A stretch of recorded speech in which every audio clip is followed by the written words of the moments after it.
Ay, buwisit ka talaga. Sinabihan na kitang huwag kang uutang sa tindahan na yon dahil nagmamadali yung magpabayad. Hindi ka ba talaga nag-iisip kahit na kailan? Pasensya na, tay. Nagugutom na kasi talaga ako kahapon eh. Wala na akong maisipan na hingan. Nagutom ka pa talaga sa lagay na yan. Wala ka namang ginagawa rito sa bahay ah. Palamunin ka na nga lang eh, nagugutom ka pa. Malamang, tay. Tao ako eh. May buhay. Napapagod, kaya nagugutom. Aba, tarantado ka pala talaga eh no. Sumasabat ka pa? Pinipiloso mo pa ako? Hindi naman po, tay. Sinasabi ko lang naman po yung totoo. Gutom na kasi ako, tay eh. Baka mahimatay na naman ako sa gutom kapag hindi ako nakakain kagad. Hindi naman po kasi kayo nagbibigay ng pagkain eh. Bakit naman kita bibigyan ng pagkain ha? Ang tanda mo na. Magbe-20 ka na. Pero nasa akin ka pa rin. Sino ka ba? Anak ba kita? Anak ka lang ng nanay mo, nakasintahan ko lang naman. Nag-aaral ako, tay. Wala pa akong trabaho. Wala pa akong kinikita. Kaya sa inyo talaga ako aasa. Manahimik ka! Hindi kita anak at wala tayong kahit na isang connection sa isa't isa. Hindi tayo magkadugo.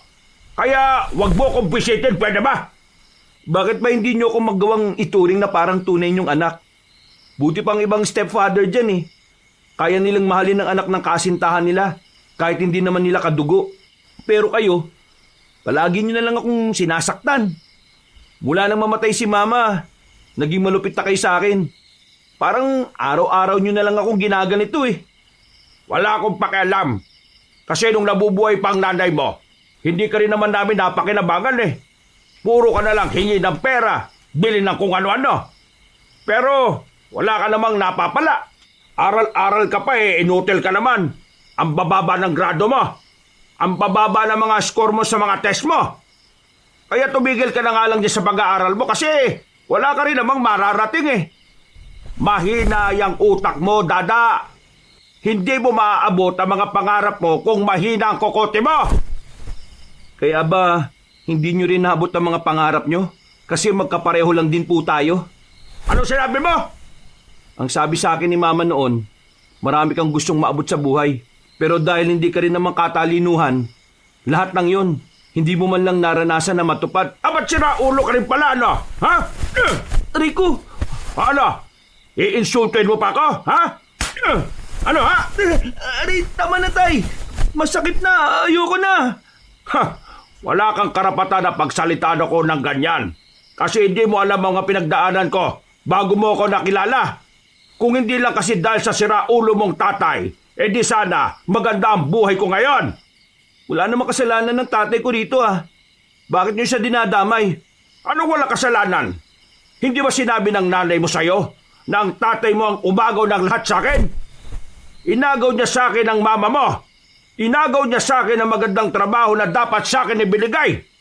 Pero dahil mas matalino raw siya kuno, siya ang sumalo ng trabahong yon. Nung nag-aaral pa kami, lahat ng atensyon napunta sa kanya. Kahit na ako naman noon ang mayaman sa atensyon ng iba. Pasikat ang ama mo eh. Lahat na lang inaagaw niya sa akin. Hindi naman kasalanan ni Papa na mas magaling siya kaysa sa inyo. Mas magaling? Sinong magaling, ha? Ang tatay ba? Magaling ba yung bigla na lang umalis? Magaling ba yung bigla na lang kayong iniwan ng nanay mo? O ano? Saan nagpunta ang tatay mo? Mag-a-abroad daw, pero hindi na nakabalik. Patay na nga yata yung taong yun eh. Hindi totoo yan. Buhay pa si Papa at babalik din siya balang araw. Ha! Balang araw. Nagpapatawa ka talaga eh, ano? Huwag ka nang umasa, dada. Kasi kung babalik ang tatay mo, dapat noon pa. 10 taon ka lang nung umalis siya. 19 ka na ngayon eh. 9 na taon, dada. 9 na taon na ang nakalipas kaya huwag ka nang umasa na makikita mo pa siya ulit. Kahit na gaano pa katagal, aasa pa rin ako. Naniniwala ako na babalik siya. Siya na lang ang nag-iisang ama na mabuti para sa akin. Nag-iisang ama na may kwenta at may mabuting ugali. Di umasa ka. Bahala ka sa buhay mo. Mamumuti na lang ang mga mata mo pero wala ka na palang hinihintay. Mas mabuti pang hintayin ko ang maliit na tsansa kaysa magtiis ako sa taong nandyan Pero wala namang ibang ginawa kundi ang manakit at mang-abuso. Hoy! Hindi ka talaga titigil, ano? Eh kung putulin ko na kaya yung dila mo para wala ka na masabi pa. Kapag pinutol mo ang dila ko, pinatunayan mo lang na duwag kang makarinig ng mga katotohanan. Aba, hindi ka talaga. O sige, saktan mo ko. Manhid na buong katawan ko, no? Wala na akong nararamdamang sakit kahit nasaktan mo ko ng paulit-ulit. Ikaw na lang ang mapapagod. Pero itong tatandaan mo, habang sinasaktan mo ko, hindi akong sinisira mo, kundi ang sarili mo. At bigla ka na lang nagdrama ngayon. Ha! Magtigil ka na nga. Hindi bagay sa'yo, ha? Ang mabuti pa, mag-impake ka na at lumayas ka na sa bahay na ito para naman matuwa ko sa'yo. Bakit naman ako lalayas dito eh? Bahay ito ng mama ko. Ikaw ang nakikitira dito, hindi ako. Manahimik ka na nga. O di ba? Hindi mo kayang marinig ang katotohanan? Magsasalta ka ba? Nang makita kong parang aatakihin na siya sa galit kabanong, tinikom ko na ang bibig ko. Nabahala ako na baka kapag inatake siya sa puso ay ako pa ang masisi. Lumapit siya sa akin at bigla niya akong binatukan. Hindi ko na nga lang din pinatulan. Umupo na lang ako sa harapan ng pintuan habang siya ay lumabas na rin. Isang malalim na paghinga na lamang ang nagawa ko. Mag-iisang taon na rin kasing ginaganito ko ng tinuturing kong ama. Hindi ko naman talaga siya tunay na tatay.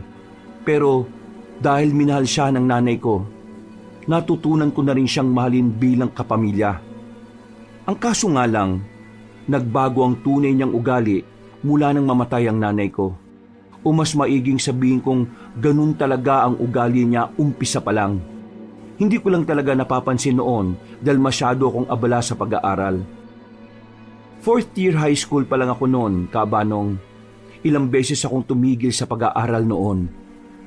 Ang dami rin kasing naging problema pagdating sa pinansyal. Si mama lang naman ang nagpapaaral sa akin.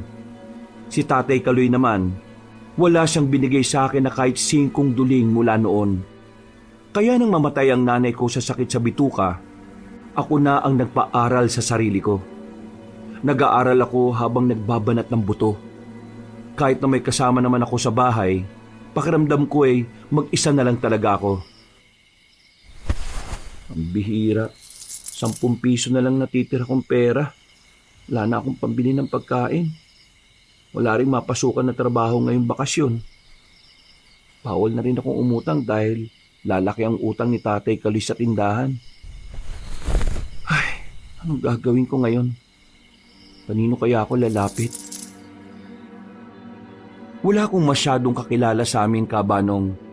Ibig kong sabihin, yung talagang pwedeng malapitan ng hindi ka sinusumbatan. Wala rin naman akong kaibigan na may tuturing kong tunay. Kasi lahat ng kaibigan ko, lumalapit lang sa akin kapag meron akong pera. Naglakad-lakad ako sa baryo namin. 7:00 pa lang naman ng gabi, sa isip-isip ko, baka may makita akong kakilala ni mama na pwedeng mahinga ng tulong. Habang naglalakad ako, meron akong nakitang lugawan. Matagal na ang lugawan na yon. Kukunti lang ang kumakain doon. Ang sabi ng iba, hindi raw masarap. Nagtataka nga ako kung bakit hindi pa sila nagsasarado kahit wala naman silang gaanong kinikita. Pero nung oras na yon, wala na rin naman akong magagawa. Yun na lang ang tanging pagkain na pwede kong bilhin. Lumapit ako. Medyo nadismaya ako nang makitang kulang ako ng 15 pesos. 25 pesos kasi ang lugaw at 10 na lang ang meron ako. Pakain ka ba, pre? Sana. Gutom na ako eh. Kaso, 10 piso lang ang pera ko. Pwede bang kumain kahit 10 lang? Tapos, kalahati na lang yung bigay mo sa akin? Ang ibig kong sabihin, yung pang 25 pesos na lugaw, bawasan mo na lang ng kalahati o kahit mas konti pa. May makain lang ako. Bakit mo naman babawasan ng kalahati kung nagugutom ka na? Sige na, umupo ka na. Ha? 10 piso lang ang pera ko eh. Ayos lang. Umupo ka na. Ako nang bahala. Naku, maraming salamat pre ah. Hulog ka ng langit. Wala bang pagkain sa inyo? Wala nga eh. Nag-aaral pa kasi ako. Naghahanap naman ako ng trabaho. Ang kaso, matumal ngayon. Magulang, meron ka. Magulang? Wala. Yung mama ko patay na. Sakit sa bituka. Yung totoo ko namang tatay, nag-abroad nung bata pa ako. Tapos, hindi na bumalik. Totoong tatay? Bakit? May peke ka bang tatay? Nako, wala. Pero meron akong stepfather. Ah, hulaan ko. Hindi kayo magkasundo, no? Paano mo nalaman? Eh, may pasaka sa mukha eh. Ah, oo nga pala, no? Alam mo, itong lugawan na ito, malapit ko na rin isara to. Oh, bakit naman? Sayang naman to. Eh, wala na kasi si mama eh. Namatay na siya nung nakaraang buwan. Ah, nakikiramay ako, pre. Namatay naman siya sa aksidente sa Maynila. Sa motor.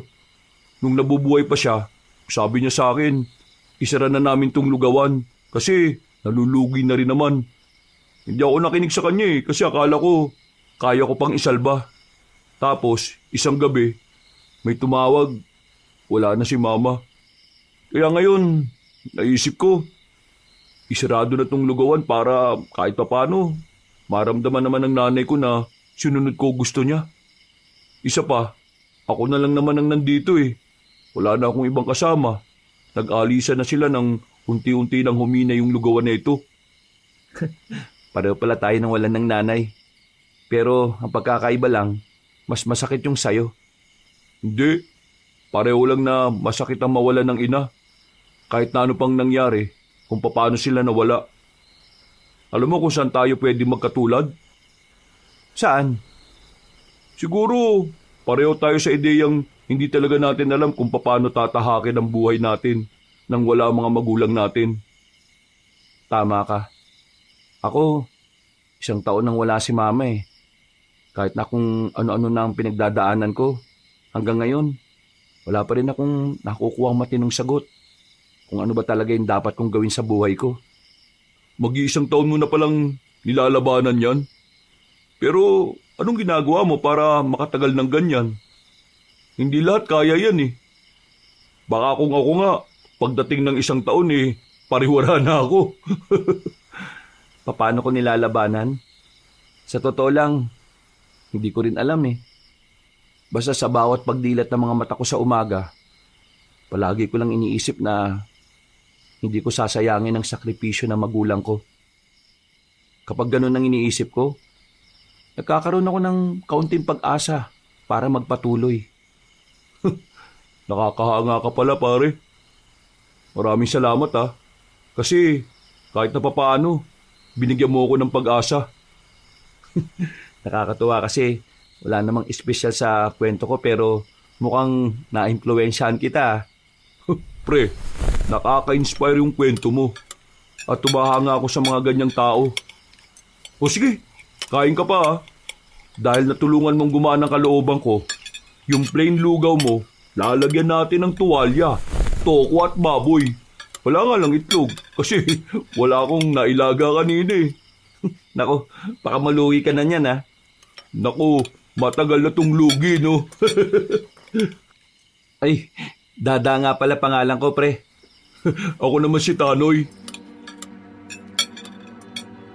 Nung gabing yun, Kabanong, hindi ko inakala na makakatagpo ko ng bagong tao na masasandalan ko. Bagong tao na makikinig sa lahat ng mga gusto kong sabihin. Mabilis sa mga pangyayari. Ilang araw lang ang nakalipas, naging magkaibigan na kaming dalawa. Marami na agad kaming napagsamahan. Kasama na rin niya ako sa lugawan. Wala pa rin namang gaanong bumibili. Paunti-unti lang kagaya pa rin noon. Pero ang mahalaga naman sa amin ay nagiging masaya kami sa pagtitinda. Pre, salamat ha. Baka magalit sa akin si mama kasi sa halip na isasara ko na yung lugawan, pinagpatuloy ko pa talaga eh. Hindi naman siguro magagalit sa'yo. Kasi tingnan mo, di ba nung nakaraan, 2 lang yung nakain dito. Ngayon, 4 na. Nadagdagan na ng 2. Ibig sabihin, may magandang nangyayari. Dinadaan na lang namin sa biro ang pagbabantay namin sa lugawan. Pero ang tawanan namin ay natigil nang biglang may dumating na customer. Nung una, akala namin babae siya. Mukha kasi talaga siyang babae. Sobrang kinis ng balat. Matangkad, maputi, at ang labi niya ay parang nangaakit. Ang mata naman niya ay mapungay. Hindi pa namin malalaman na isa siyang binabae kung hindi siya magsasalita. Good evening, mga pogi. Ay, magandang gabi rin po. Ano pong kakainin nyo? Drop the po. Ituring nyo akong parang kasing edad nyo lang, no? Cause you can see me. I'm just like a princess. Nagkatinginan kaming dalawa ni Tanoy. Seryoso naman kaming dalawa. Pero hindi namin alam kung ano ba talaga ang kailangan niya sa amin. Kaya naman ako na ang kumausap sa kanya. Medyo maikli lang kasi ang pasensya ni Tanoy. May gusto ba kayong kainin? Meron kaming plain, 25. Meron ding may kasamang itlog, karne at tokwa. 40 pesos naman yon. Well, I'll go with the plain one. No bawang, please.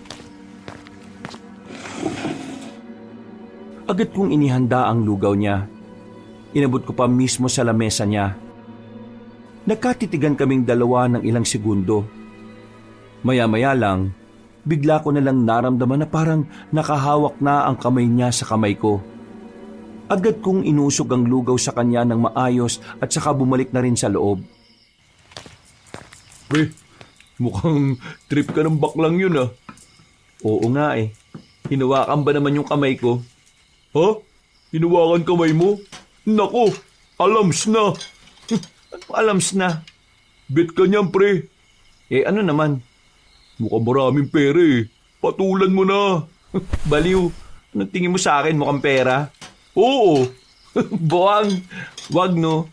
Di naman ako manggagamit ng tao. At saka, mas masarap gastusin ng perang pinaghirapan mo kaysa sa binigay lang sa'yo ng kung sino. Nako, dito sa Pilipinas, pre, mas mapapabilis ka makaahon kung marunong kang dumiskarte. Diskarte na yan, oh. Ayaw mo pa? Yoko nga. Ikaw na lang kaya. Yoko na. Di ako papatol sa ganyan, oh. Ang ibig ko sabihin, may respeto naman ako sa kanila. Wala naman akong pakialam kung ano sila eh. Tanggap ko ang kagaya nila. Pero sa pananaw ko, babae lang talaga ang pwede kong magustuhan. Tapos, ako itutulak mo sa kanya. Sira din pala tuktok mo eh, no? Habang nag-uusap kami ni Tanoy, ay nakita naming nakatingin siya sa aming dalawa. Ngumiti siya sa akin. Maganda ang ngiti niya na parabang inaakit akong lumapit at kausapin siya. Pero pinigilan ko ang sarili ko. Hindi dahil ayaw ko sa kanya, kundi dahil hindi ako sanay sa mga ganong uri ng eksena. Makalipas ang ilang minuto, natapos na rin kumain ng customer namin. Inabot niya sa akin ang pera at saka nagpakilala siya. By the way, my name is Violet. And you are... Ha? Ano daw pangalan mo, pre? Ha? Pangalan ko? Siya si Dada. Oo, Dada ang pangalan niya. Parang timang to. Dada, parang dadamhin ko ang pag-ibig mo araw-araw. Ngumiti siya sa akin ulit ng matamis at saka naglakad na rin siya palayo. Akala ko nakalimutan niya ang sukli niya kaya hinabol ko pa siya. Violet, ito yung sukli niyo. No, iyon na yan. Ha? Bakit? Para yan sa mga kagaya mong masipag at gwapo. Tumawa siya ng mahina at naglakad na ulit. Nang makaliko na siya sa isang kanto, saka lang ako napailing. Hindi ko inakala na may mga ganong tao pa pala, na kayang mag-iwan ng malaking sukli kahit na lugaw lang ang kinain. Aalis na sana ako nang maramdaman ko na may mga kaluskos. Tumingin-tingin ako sa paligid. Ang unang pumasok sa isipan ko ay aswang. May karanasan na kasi ako sa aswang noon. Kaya kahit na kaunting tunog lang ang manggagaling sa mga ganoong lugar, hindi ko maiwasang hindi mag-isip ng kung ano-ano. May tao ba dyan? Walang sumagot, pero may narinig akong kumaluskos, kaya naman nagmamadali na akong tumakbo. Bumalik ako sa lugawan ng hingal na hingal. Oh, bakit kayo hingal na hingal, pre? Anyari? Pre, may narinig na naman akong kaluskos eh. Ha? Kagaya nung sinabi mo nung nakaraan? Oo, pre. Walang ya. Ano? Aswang na naman? Pambihira naman yan. Oo, pre. Ganun yung mga aswang eh. Ganun yung narinig ko nung bago namin makita ni Mama yung aswang sa gubat. Hindi aswang yun. Baka lang naman kasi mga bayawak o kaya dagang bukid. Pwede rin naman pala ka. O nasa na yung sukli? Nabigay mo na ba? Hindi na niya tinanggap eh. Bah, paldo ka pala pre.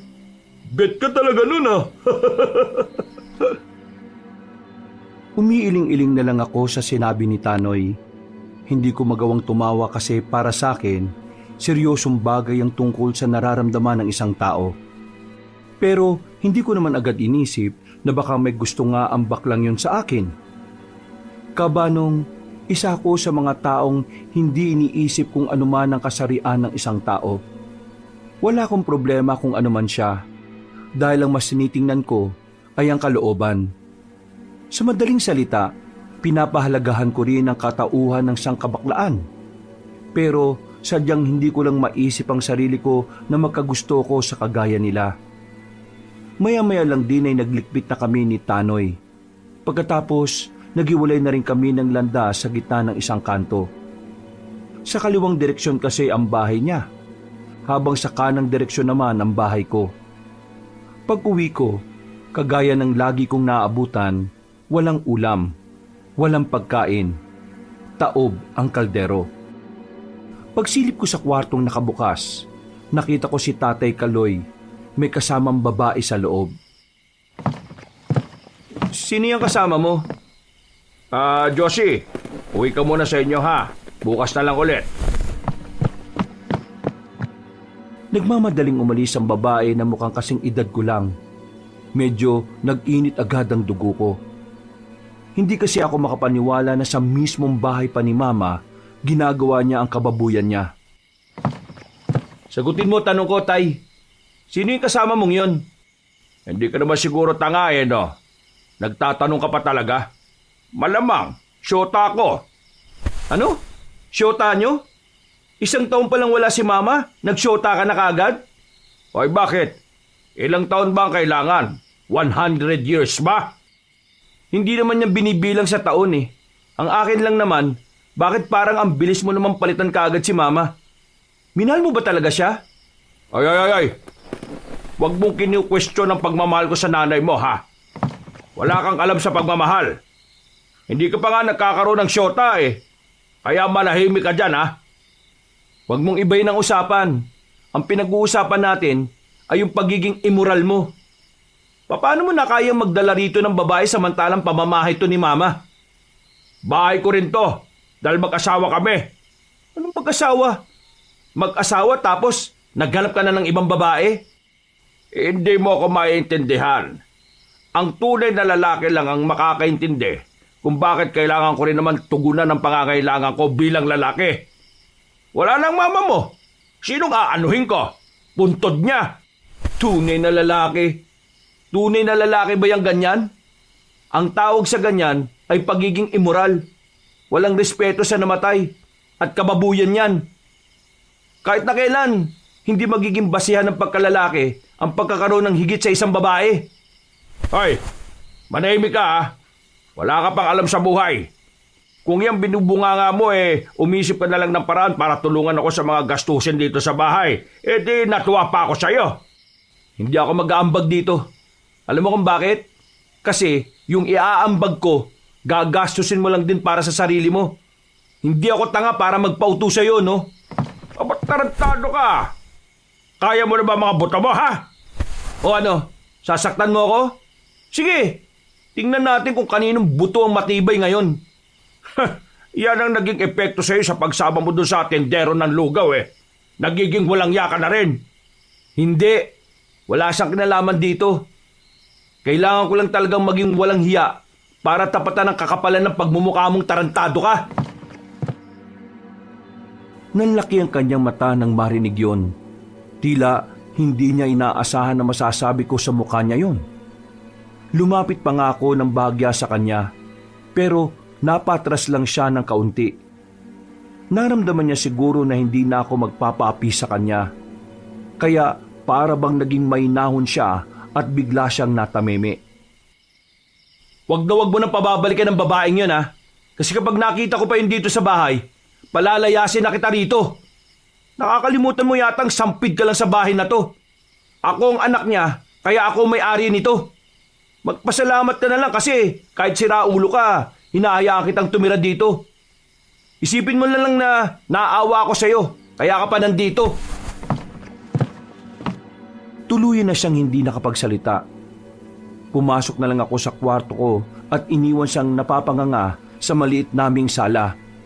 Sinarado ko ng malakas ang pinto ng aking silid. Bumuntong hininga. Para akong nabunutan ng tinik sa lalamunan ko, kabanong. Dahil sa wakas, nailabas ko na rin lahat ng matagal ko nang itinatago. Kinuha ko ng alkansya ko. Hinulog ko doon ang kakaunting kinita sa pagbabantay ng lugawan. Paghiga ko, ay agad na akong nakatulog. Kinabukasan, paglabas ko pa lang ng bahay, ay agad ko nang narinig ang mga usap-usapan sa harapan ng bahay. Nung una, ay hindi ko marinig kung ano yon. Pero nang lumipat ako, narinig kong nabanggit nila ang salitang aswang. Nakaisyoso pa ako sa kanila. Hanggang sa malaman ko na meron pala mga nakitang bakas ng aswang sa may sagingan. Ayon sa mga narinig ko, meron daw nakita mga magsasaging na laway umano ng aswang. Meron daw kasi mga nakitang laway na matagal matuyo. At ayon pa sa kanila, laway lang daw ng aswang yon. Magulo ang mga kwento nila kaya kahit gusto ko pang makinig, hinayaan ko na lang sila. Bumalik ako sa loob. Sumilip ako sa kwarto ng siraulo kong stepfather. Nakita ko siyang masarap ang tulog habang nakabukaka pa. Nagbihis na lang ako at naligo. Aalis kasi kami ni Tanoy noon para mamili ng mga isasangkap sa lugaw. Oh, buti naman at sinupalpal mo yung stepfather mong buang. Mabait ka pa nga sa ginawa mo eh. Kung ako yun, sinuntok ko na sa ribs yun para tigok ka agad. Nakakabwisit yung mga ganyang tao, pre. Kung ako sa'yo, kaysa masira utak mo dyan, palayasin mo na. Total, bahay naman ng nanay mo yun, di ba? Kahit pa paano, ginagalang ko pa rin naman ang relasyon nila ni Mama. Sinabihan ko naman siya na kapag inulit niya yung ginawa niya kagabi, palalayasin ko na siya. Masyado ka kasing mabait, pre. Minsan, try mo kaya maging masama. Ha? Paano ba maging masama? Paano? Manunto ka ng kung sino. Sabay sabihin mo, thank you. Loko-loko. Nang merong mapadaan ng mga kabataan sa harapan namin, napatigil kami ng pag-uusap. Naging interesado kasi ako sa narinig ko. Nabanggit kasi nila ang aswang. Kaya naman, hindi ko na rin napigilan ng sarili ko na tanungin si Tanoy kahit na alam ko naman na hindi siya interesado sa ganong klase ng usapan. Pre, nababalitaan mo ba ngayon yung tungkol daw dun sa laway ng aswang? Oo. Narinig ko kanina sa iba kong kamag-anak. Naniniwala ka ba ron? Ibig kong sabihin, naniniwala ka bang laway talaga ng aswang yung nakita ng mga magsasaging? Alam mo, pre, nasabi ko na sa'yo na maniniwala lang ako talaga kapag ako na mismo nakakita sa aswang. Kung sa bagay, mahirap naman talaga sabihin na totoo sila kung hindi naman sila nagpapakita. Basta ako, nakakita na ako ng aswang. Gumisi na lang sa akin si Tanoy. Nang may mapadaan na tricycle ay agad na rin kaming sumakay. Madali lang ang biyahe kaya nakarating na rin kami sa bayan. Agad naming tinungo ang pamilihan. Buti na lang ay kakaunti pa lang din ang mga tao. Habang namimili kami, hindi inaasahang nakita namin si Violet. Ang binabae na mukhang babae ang itsura. Napukaw ang atensyon namin dahil narinig namin na pinagtatawanan siya ng mga tindero ng gulay. Hindi na ako nakatiis. Hindi kaya ng mga mata ko na merong nilalait dahil lang sa kasarian nito. Kaya naman agad na rin akong lumapit para makialam. Hindi ba kayo nahihiya sa mga sarili nyo? Kung laitin nyo to, parang ang gagwapo nyo ah. Tingnan nyo nga yung mga mukha nyo sa salamin. Kahit siguro unggoy, hindi kayo papatulan eh. Bago nyo siya laitin dahil sa bakla siya, tanungin nyo muna sarili nyo kung wala kayong kapintasan. Lalaki nga kayo, pero mas mukha pa kayong walang mararating sa buhay. Tigilan nyo na siya ah, dahil wala siyang ginagawa sa inyo. Magtinda na lang kayo ng gulay. Baka sakaling yumaman pa kayo. Tila natameme ang mga lalaki sa sinabi ko. Mas matatanda pa sila sa akin pero hindi ko na inintindi ang edad. Para kasi sa akin, wala namang mali sa sinabi ko. Nanahimik lang sila at para bang gusto kong patulan. Sige, patulan niyo ako. Pinatunayan niyo lang na magagaling lang kayong manglait pero kapag kayo ang nilalait para kayong mga batang nagmamaktol at umiiyak. Tuluyan na silang natameme. Naglakad na lang kami paalis. Naramdaman ko na lang na sinundan na pala ako ni Violet. Nakangiti siya ng malapad sa akin. Namumula ang muka. Maraming salamat sa ginawa mo ah. Hindi ko inakala na may mga lalaki pa palang kagaya mo. Wala yon. Ginawa ko lang naman kung ano ang tama eh. Normal lang yon, walang espesyal. May gagawin ka ba? Gusto sana kitang ilibre bilang pasasalamat ko sa'yo. Ha? Ilibre? Sige na pre, sama ka na sa kanya. At ako na lang muna ang bibili ng mga kailangan natin. Uy, para tong timang. Pre, paldo-paldo ka dyan. Huwag ka mag-alala. Wala naman itong kapalit. Gusto ko lang naman na mas makilala kita. Tatanggi pa sana ako pero bigla kong tinulak ni Tanoy palapit kay Violet. Naglakad na mabilis si Tanoy habang tumatawa-tawa. Wala na rin naman akong nagawa noon. Nahiya naman akong tumakbo rin dahil may iwang parang tanga si Violet. Ano bang gagawin? Kakain lang naman tayo. Libre na kita. Oo, sige. Pero saglit lang ah. Yung kasama ko kasi maghihintay sa akin eh. Sabay na kaming naglakad papunta sa sinasabi niyang kainan. Pumasok kami sa isang restaurant na kilala sa bayan. Nahihiya pa ako nung una. Pero ang sabi niya, marami naman daw siyang pera kaya ayos lang. Nag-usap kaming dalawa ni Violet Cabanong. Marami siyang mga kinwento na kung ano-ano. Pero wala siyang nabanggit tungkol sa pamilya niya. Hindi na lang din ako nagtanong kasi pakiramdam ko, pribado siyang tao. Nang wala na ako maisip na pag-uusapan, tinanong ko na lang siya tungkol sa aswang. Naniniwala ka bang may aswang? Oo naman. May aswang.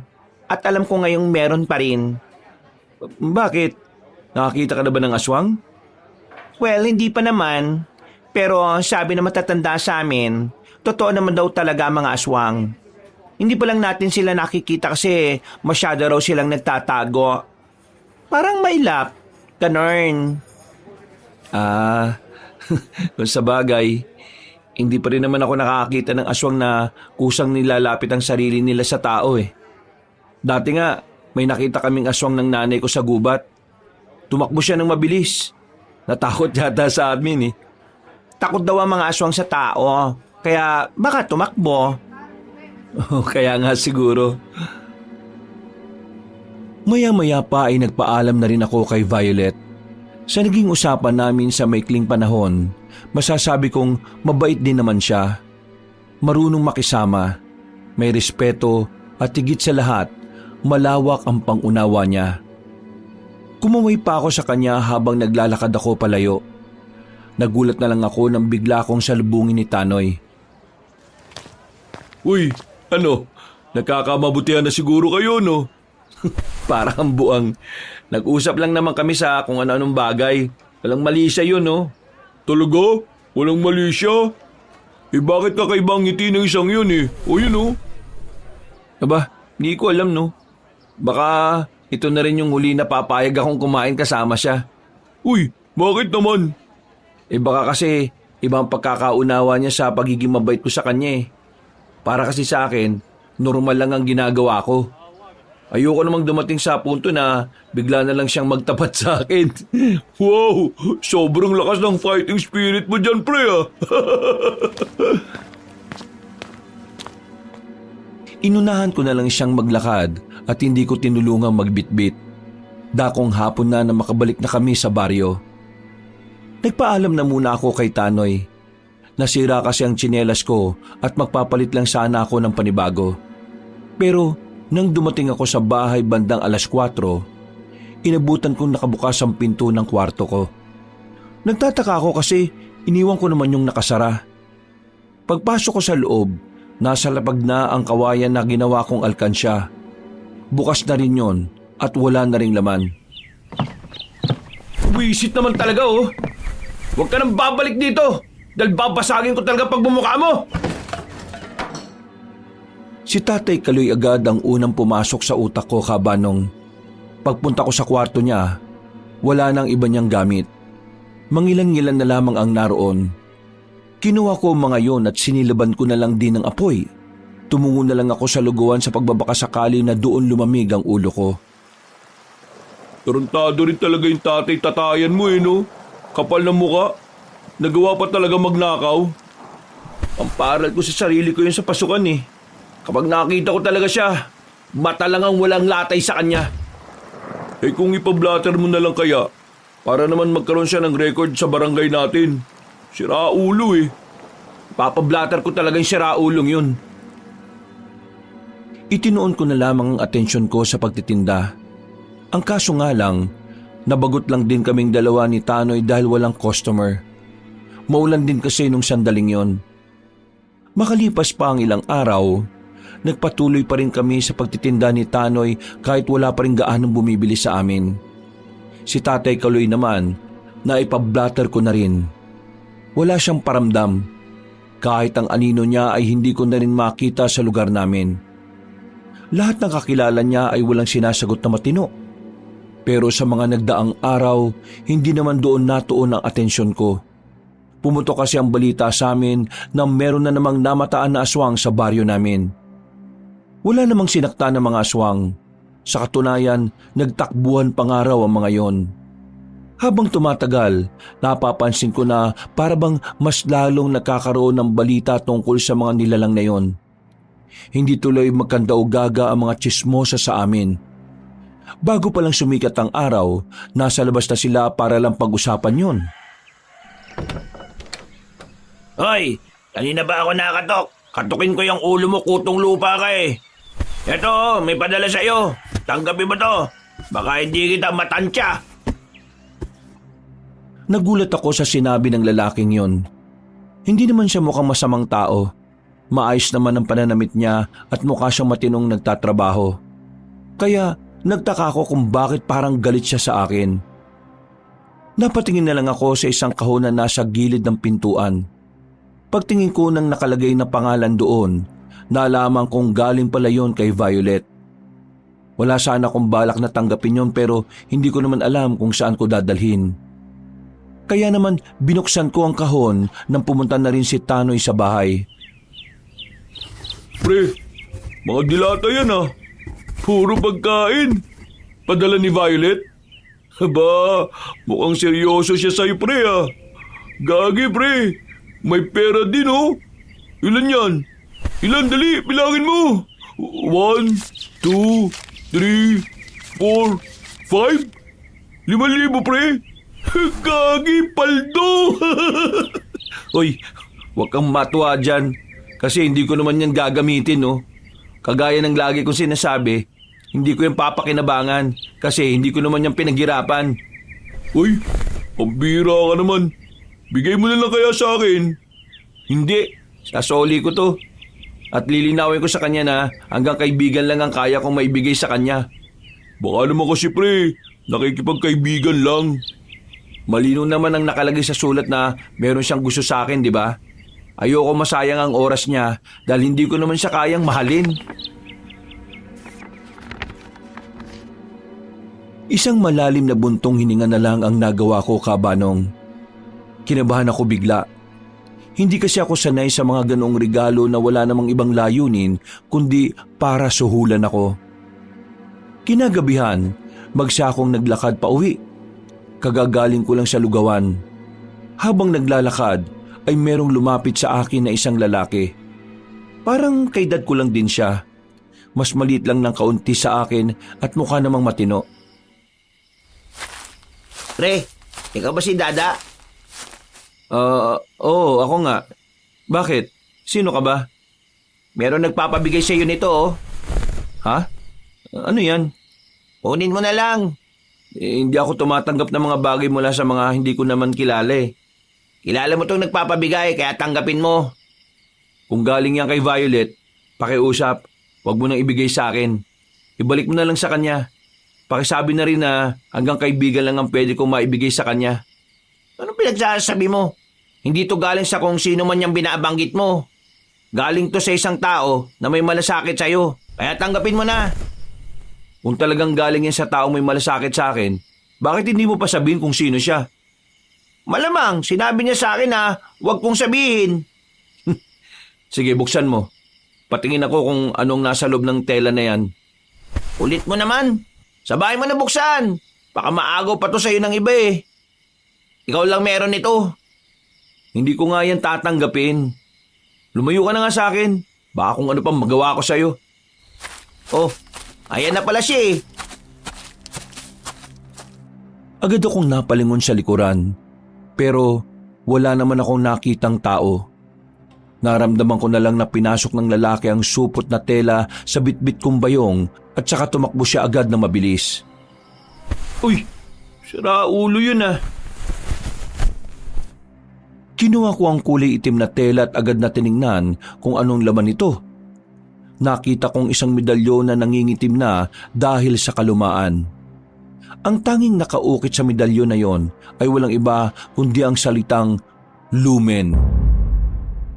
Sa hindi malamang dahilan, sa halip na itapon na lang yon sa kung saan, ay inuwi ko pa yon sa bahay. Pinagmasdan ko ng maigi. Hinugasan ko pa nga sa pagbabaka sakaling mawawala ang pangingitim. Pero napagtanto ko na parang ganun talaga ang kulay nun. Para saan kaya to? Maya-maya, may malakas na kumatok.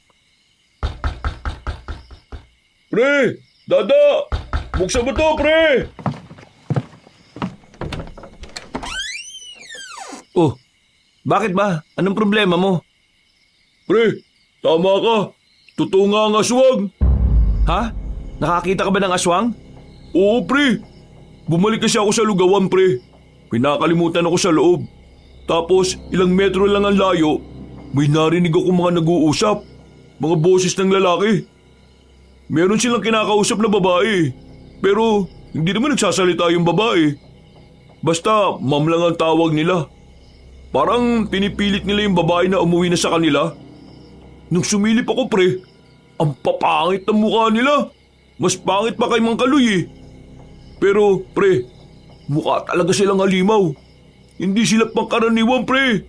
Tingin ko, yung pinapauwi nilang babae, parang mataas yung posisyon eh. O baka prinsesa ng mga aswang yun. Ano? Totoo ba yung mga pinagsasasabi mo? Pre, ako na to no.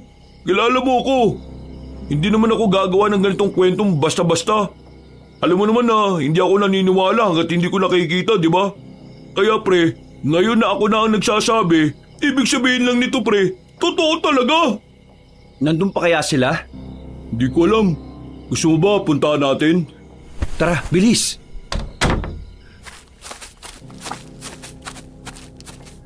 Nakalimutan namin magdala ng kahit anong patalim ng mga sandaling yon. Dahil kasi sa paniniwala naming takot ang mga aswang sa mga tao. Naging kampante kami na wala namang mangyayaring masama sa amin. Bumalik kami ng lugawan. Tinungo namin kung saan ang sinasabi ni Tanoy. Pero wala na roon ang sinasabi niyang aswang. Inilawan namin ang mismong tinayuan ng mga aswang at sa baba, nakakita kami ng mga laway na parang malapot at malagkit. Natapakan pa naming dalawa. Liblib na dito, pre. Mukhang kailangan na natin bumalik. Sapat na sigurong alam natin na totoong nandito sila kanina. Oo, baka mamaya mapahamak pa tayo sa ginagawa natin. Paalis na sana kami, pero napukaw ang atensyon namin na hanapin kung saan nagmumula ang mga yabag ng paa. Hanggang sa hindi na namin namalayan, nakarating na pala kami sa mga lagas na puno. Dito na namin nakita ang grupo ng mga aswang.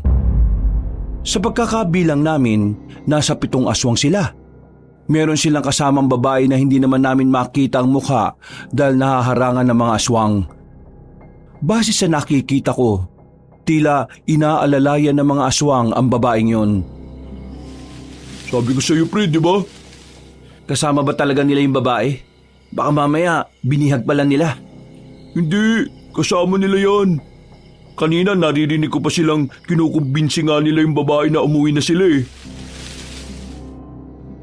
Maya-maya lang, kinabahan kami nang makita naming tumigil sila sa paglalakad. Bigla na lang nilang itinutok sa direksyon namin ang mga dala nilang lampara. Napatakip na lang kami ng bibig. Pinilit naming hindi makagawa ng kahit na anong ingay.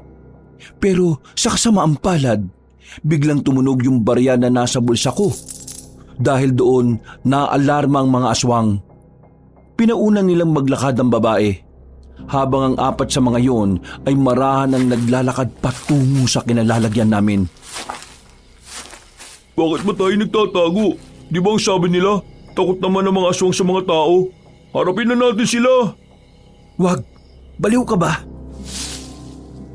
Mas lalo kong kinabahan nang lumabas si Tanoy sa pinagtataguan namin. Hawak-hawak lang ang manipis na sanga at sinubukan niyang sindakin ang mga aswang. Hoy, mga aswang! May binabala kayo masama, ano? Umalis kayo sa lugar namin! Shoo! Shoo! Shoo!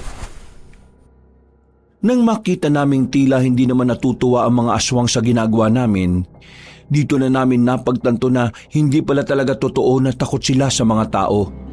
Mas lalo lang silang nagalit. Kung itaboy kasi yun ni Tanoy ay para bang mga aso lang ito. Pre, hindi sila nasindak. Anong gagawin natin? Di, takbo!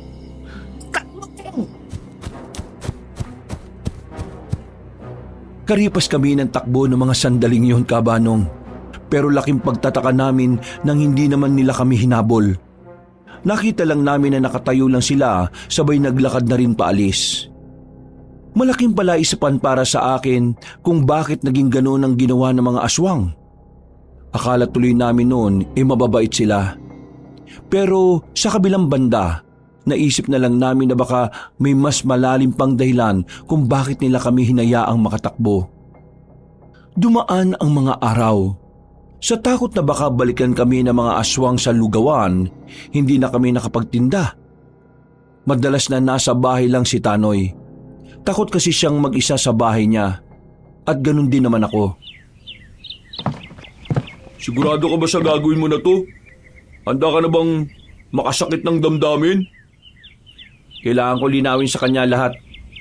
Ayoko na magmukhang sinasamantala kong nararamdaman niya sa akin eh. Kung masaktan man siya sa sasabihin ko, wala na akong magagawa. Kailangan niyang marinig ang totoo. Kaysa naman makakita siya ng kasinungalingan. O sige, mag-iingat ka sa lakad mo, pre, ha? Bumalik ka kagad bago ang gabi. Wala akong kasama rito eh. Baka mamaya dumating si Mang Kaloy. Kung sakaling biglang lumitaw yung taong yon, sapakin mo kagad. Tapos dali mo sa barangay. Kung nabala dito sa bahay aalis na ako.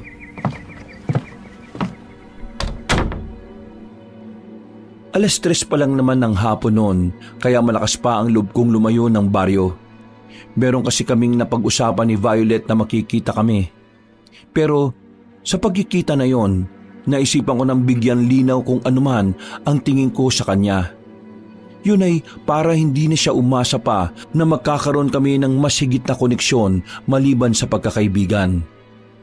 Ilang minuto lang ang nakalipas ay narating ko na rin ang plaza na tagpuan namin. Nakaupo si Violet sa gilid ng halaman. Maliwala sa mukha niya. Nakangiti siya sa akin. Inimbitahan niya akong umupo sa tabi niya. Pero nanatili lang akong nakatayo sa harapan niya kaya tumayo na lang din siya. Hindi na ako nagsayang ng oras at sinimulan ko na rin ang nais kong sabihin. Violet, may gusto sana akong sabihin sa iyo eh. Pero sana maintindihan mo ako. Oo naman, maintindihan naman talaga kita. Nakakaintindi naman ako ng kahit na anong lingwahe Hindi yun ang ibig kong sabihin. Ano kasi, hindi ko gusto na nagpapadala ka sa akin ng kung ano-ano. Kasi wala naman akong pinatagong pera sa'yo. Hindi rin naman ako nanghihingi o nangungutang sa'yo. Hindi ako sanay eh. Mas sanay ako sa mga pinaghirapan ko. At yung tungkol naman sa sulat, gusto kong humingi ng paumanhin, Violet. Pero hanggang pagkakaibigan lang talaga ang kaya kong ibigay sa'yo. Hindi ko na kayang higitan pa ron. Kaya sana maintindihan mo ako. Ayaw kong... Bakit ayaw mo sa akin? Dahil ba bakla lang ako? At hindi ako tunay na babae? Hindi naman sa ganun. Hindi naman naging problema para sa akin kung anumang kasarian mo. Ang problema kasi, wala akong ibang nararamdaman para sa'yo eh. Nung unang makita pa lang kita, parang kaibigan lang talaga ang tingin ko. Kung ganon, ano yung ginawa mo sa akin? Yung pinagtanggol mo ako sa mga nalalait sa akin? Bakit mo ginawa yon? Bakit ang bait mo sa akin? Kagaya nga ng sinabi ko, Violet, normal lang naman sa akin yon. Kahit na sinong lalaki, gagawin yon kapag nakakita sila ng inaapi. Kaya sana, huwag mong bigyan ng ibang kahulugan yon. Dada, baka naman pwedeng subukan natin. Subukan mo lang naman na mahalin ako. Malay mo naman, matutunan mo akong mahalin, di ba? Violet, hindi naman na pag-aaralan ng pagmamahal eh. Kusa mong mararamdaman yan sa taong tunay mong mamahalin. Kaya, pasensya ka na. Hindi ko talaga kaya. Pinaasa mo lang pala ako. Ha? Hindi kita pinaasa, Violet. Kung ano man ang mga pinakita kong kabaitan, ganun talaga ako sa lahat. Kunwari ka pa. Pareho ka lang din ng kaibigan mo na pera ang habol sa akin. Siguro, kaya bigla kang umatras kasi nalaman mong kapag pinirahan mo ako, kailangan maging kasintahan kita. Ha? Hindi ganun yun. At kahit na kailan, ay hindi yun magiging ganun. Unawain mo naman ang sinasabi ko, Violet. Wala akong nararamdaman na kakaiba para sa'yo, maliban na lang sa bilang kaibigan mo. Umamin ka. May nakita ka ng babae, ano?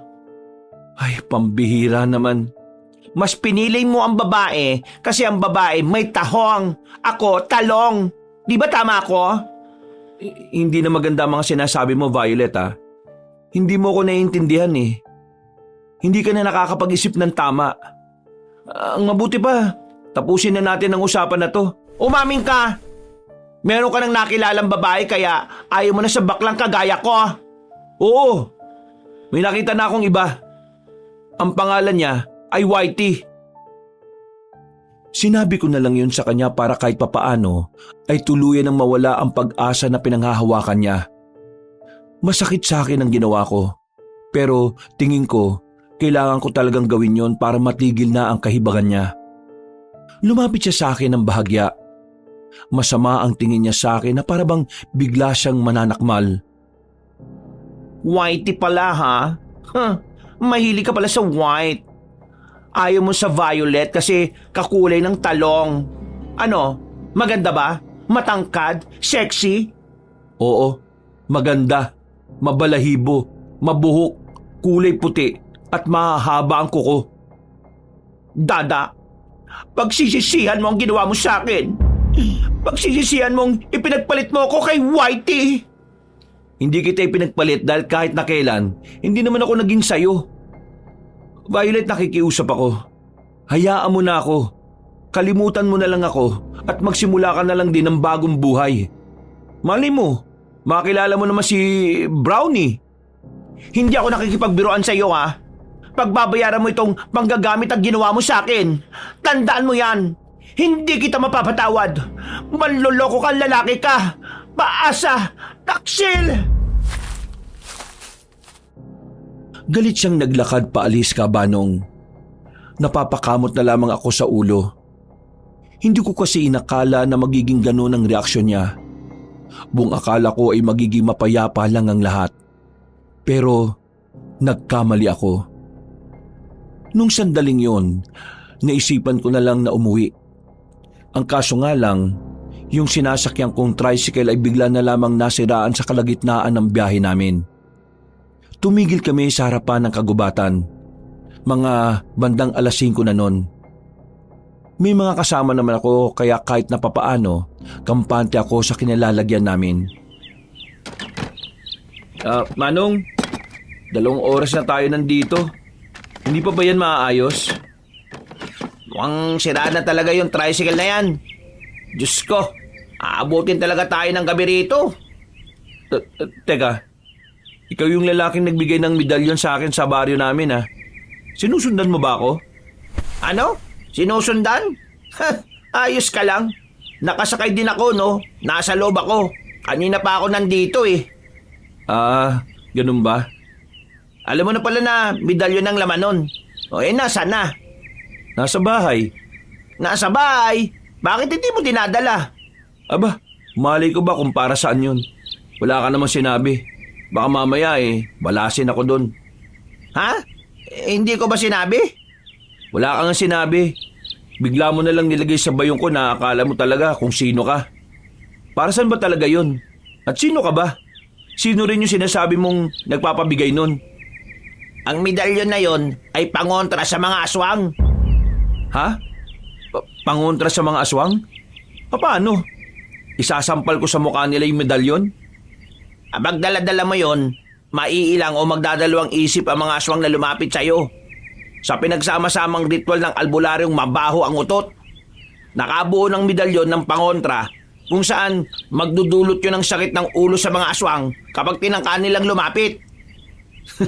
Kailangan ba talagang sabihin yung mabaho ang utot? Wag mo nang pansinin yun. Ang sinasabi ko lang, dapat suot-suot mo yun. Pinaghirapan niyang gawin yun para sa iyo eh. Sino ba kasi yung sinasabi mo? At ikaw, sino ka? Ako si Romel, isa ako manunugis. Manunugis ng ano? Ng aswang! Sa sinabing niyang yun, ay sandali akong natameme. Pinagmasdan ko ang buong katawan niya. Napansin ko na may mga burloloy siya sa katawan. Meron nga rin siyang panyo na pula na nakatali sa kaliwang braso niya. Basta hindi normal ang pormahan niya. Para talagang nakatira sa kung saang malayong lugar. Mukha namang seryoso ka sa sinasabi mo, di ba? Bakit? Mukha ba ako nagbibiro, Dada? Umanunugis ka ng aswang, di alam mo pala na may aswang sa gubat malapit sa baryo namin. Oo, sa katunayan, yun ang hinahanap namin. Sino ba kasi yung sinasabi mo? Kanina pa ako tanong ng tanong. Malalaman mo rin kapag nagkaharap na kayo. Basta ang malaga, sa oras na makabalik ka sa inyo, suotin mo yung medalyon. Poprotektahan ka nun sa kahit na anong tangka ng aswang sa buhay mo. Magsasalita pa sana ako pero bigla na lang may napadaan na tricycle. Dahil dumami ang mga naghihintay na pasahero sa gilid ng kalsada, nakipag-unahan ako sa kanila. Naitulak ko pa nga ang isang alay nang hindi ko sinasadya. Pagtingin ko kay Romel, nakita kong nakatayo lang siya. Hindi siya sumunod sa akin. Nakangiti lang at tumatango-tango. Wala akong naramdaman na kahit na anong panganib sa lalaking yon. Hindi ko nga rin alam kung bakit parang matagal ko na siyang kilala. Pag-uwi ko sa bahay, kasimpangit ng mukha ni Tatay Kaloy ang bumungad sa aking balita. Walang hiya talagang taong yun. Napakatarantado. Dinamay niya pang kunin yung medalyon eh. Hindi naman ginto yun. Tanso lang yun. Yung sabi niya, kukuskusin niya na lang daw para maging ginto na talaga eh. Kukunin ko sana yun kaso bigla siyang naglabas ng kutsilyo. Tinutukan niya ako pre. Wala akong nagawa kaya hinayaan ko na lang kunin yung mga gamit niya. Pati yung medalyon na sinasabi mo. Kasalanan ko pre ah. Hindi ko siya nasuntok agad sa mukha eh. Wala kang kasalanan. Nagpapasalamat pa nga ako sa'yo kasi hindi mo siya hinayaan makapasok sa kwarto ko. Baka kung ano pang kinuha niyan dun eh. Para saan ba yung medalyon na yun? Sabi nang nagbigay sa akin, pangontra daw yun sa aswang. Basta, kung suot ko daw yun, hindi daw ako malalapitan ng mga nilalang na yun. Kung ganun eh, sayang pala yung medalyon. Magagamit sana natin. Lalo na ngayon na nakita ng mga aswang ang mukha natin. Hayaan mo na pre. Huwag na lang siguro tayong lumayo sa baryo para makaiwas sa kapahamakan. Naiinis lang ako kay Tatay Kaloy eh. Kung alam ko lang na may naiwanan pala siyang mga gamit dyan, edi sana sinama ko na sa pagsunog. Malalim na paghinga na lang ang nagawa ko, Kabanong. Makalipas ang ilang sandali, pinauna ko ng matulog si Tanoy. Ako naman ay nakatambay lang sa tapat ng bahay namin. Nagmumuni-muni habang umiinom ng kape. Hindi pa rin kasi mawala sa isipan ko ang mga sinabi sa akin ni Violet.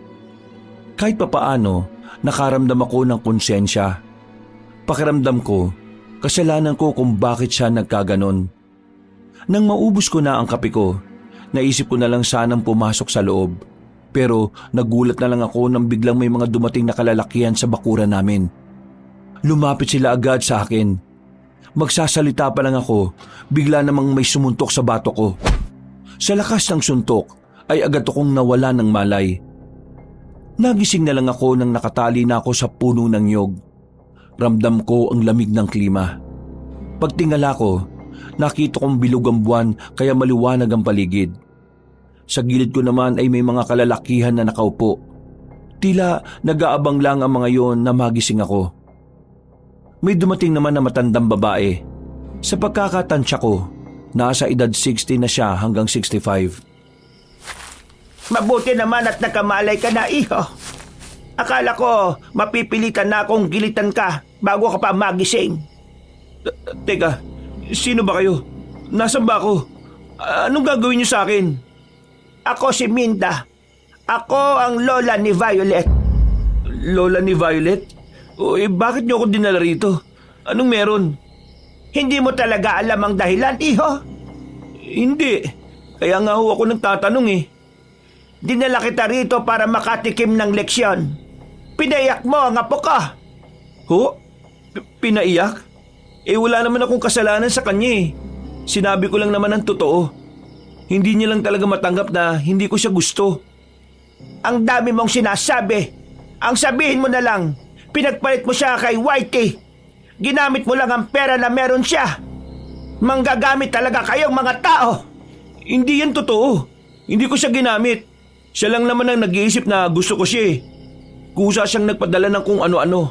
Hindi ko nga ginagalaw ang mga yun eh. Nandun sa bahay. Wala na akong pakialam sa mga sasabihin mo. Ayoko sa lahat ay ang sinasakta ng tagapagmana ng angkan namin. Humanda ka ngayon. Tanggapin mo ang galit ng mga aswang. Mga ano? Bingi ka ba? Ang sabi ko, mga aswang! Mga aswang kayo? Agad na nagtindigan ang mga balahibo ko nang marinig ko yung Kabanong.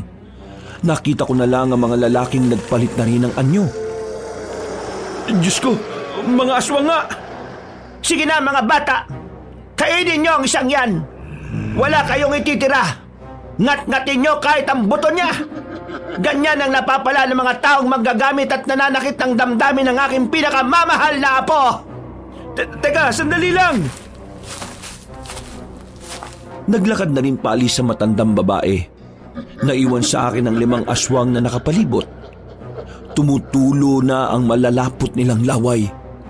Nakita ko na rin parang humaba ang mga kuko nila. Sobrang kabado ko nung mga sandaling yun, Kabanong. Pakiramdam ko, maiihina ko sa kaba. Unti-unti na silang lumalapit. Nagdarasal na lamang ako noon na sana may malaking himala na mangyari.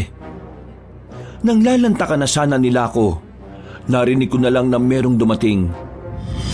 Pagdilat ko, isang lalaki na nakasuot ng kulay itim. Marami ding burloloy sa katawan. Pero hindi yun si Romel. Iba siya. Mahaba ang buhok at parang kulay puti na rin. Walang kahirap-hirap niyang pinagpapapaslang ang mga aswang gamit ang kanyang espada. Nang bumagsak na ang mga yon, lumapit siya sa akin at tinanggal ang pagkakatali ko. Nagsalita siya. Matanda na ang boses niya pero hindi ko maintindihan kung bakit parang pakiramdam ko matagal ko na siyang kilala. Ayos ka lang ba? Ayos lang naman ako. Sakto ang dating nyo. Kung hindi kayo dumating, baka wala na ako ngayon. Mang Imo, hindi ko na inabutan yung matanda eh. Mabilis siyang nakalis. Oh, Romel, ikaw pala yan?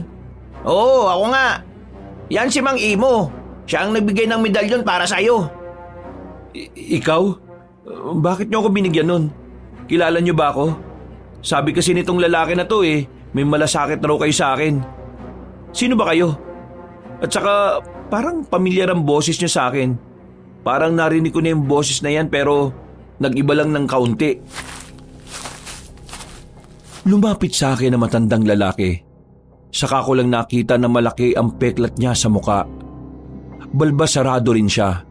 Halos hindi na talaga makita ang muka niya. Dario, ako ito. Ang tatay mo. Nang marinig ko ang sinabing yun na matandang lalaki, ay biglang nag-init ang katawan ko. Pagbanggit niya kasi ng pangalan ko, bigla kong naalala ang mas batang boses ng tatay ko. Bumalik lahat ng masasaya naming sandali. Naramdaman ko na lang na tumutulo na pala ang luha ko. Tay? Oo, ako nga. Ako nga ang tatay mo. Ako si Elmo. Hindi ko maipaliwanag ang nararamdaman ko ng mga sandaling yon. Para akong nakalutang sa mga ulap dahil sa sobra kong saya. Wala na akong nasabing salita pa, Kabanong. Agad kong niyakap si tatay. Na maging kalmado na kami, nilisan namin ang lugar na yon at naghanap ng pwedeng mapagtambayan saglit. Alam kong itatanong mo kung bakit hindi ako bumalik. Kaya naman, ngayon pa lang ikukwento ko na rin sa iyo para malinawang ka, anak. Ang totoo, hindi totoong nag-abroad ako. Alam din niya ng nanay mo. Alam ni nanay? Bakit hindi niya sinabi sa akin? Ang totoo, naghiwalay na kaming dalawa nang malaman niyang ako ang nagmana ng pagiging albularyo ng tatay ko. Mahal namin ang isa't isa, pero kailangan kong malayo sa inyo dahil ayaw ko kayong madamay sa gulo. Ako ang nakiusap sa kanya na huwag sabihin ang tungkol sa akin. Inisip ko kasi na mas maganda nang wala kang nalalaman para hindi ka magkaroon ng interes sa mga aswang. Tay, bakit mas pinili niyo pang maging albularyo kaysa sa pamilya niyo? Hindi ba kami mahalaga ni nanay sa'yo? Mahalaga kayo sa akin, anak. Walang araw na hindi ko kayo iniisip ng nanay mo. At maniwala ka man o hindi, kahit buwan-buwan o linggo-linggo, sumisimple ako ng tingin din sa bahay. Kung minsan, gusto ko na nga lumapit para ipagtanggol ka sa siraulong Kaloy na yun Pero hindi ko ginagawa alang-alang sa kaligtasan mo.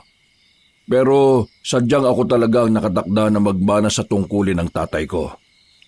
Kung walang magpapatuloy ng nasimulan niya, baka masakop na ng aswang ang probinsya natin. Masakit sa akin na mas pinili ko ang bayan na ito kaysa sa pamilya ko. Pero yun lang ang nakikita kong paraan para protektahan ko kayong mag-ina ko. Hindi ako galit sa inyo, Tay. Gusto ko lang magkaroon ng kasagutan ng mga tanong sa utak ko na matagal ko nang dinadala. Ngayon, alam ko na. Naiintindihan ko na. Bakit hindi ka magalit sa akin? Maraming taong kitang iniwan. Marami kang pinagdaanan. Noong mga panahong kailangan mo ng kasama ng mawala ang nanay mo hindi ako makalapit sa'yo. Kung magagalit pa ako, masasayang lang ang oras na dapat masaya na tayong dalawa. Masaya na ako nagbalik ka ulit. Sapat na sa akin ang kalinawan sa mga sinabi mo. Pero Tay, ano nangyari sa mukha niyo? Hindi na kita nakilala. Buti na lang kahit na tumanda ka, yung boses niyo inaalala ko pa rin. Nalapno sa mukha ko nang minsang may makalaban akong aswang na bumubuga ng laway na parang asido. Mabuti na lang, kalahati lang ang nadali. Kaya ayun, nakaligtas ako. Ang ama nitong si Romel ang tumulong sa akin para maisalba ang buhay ko.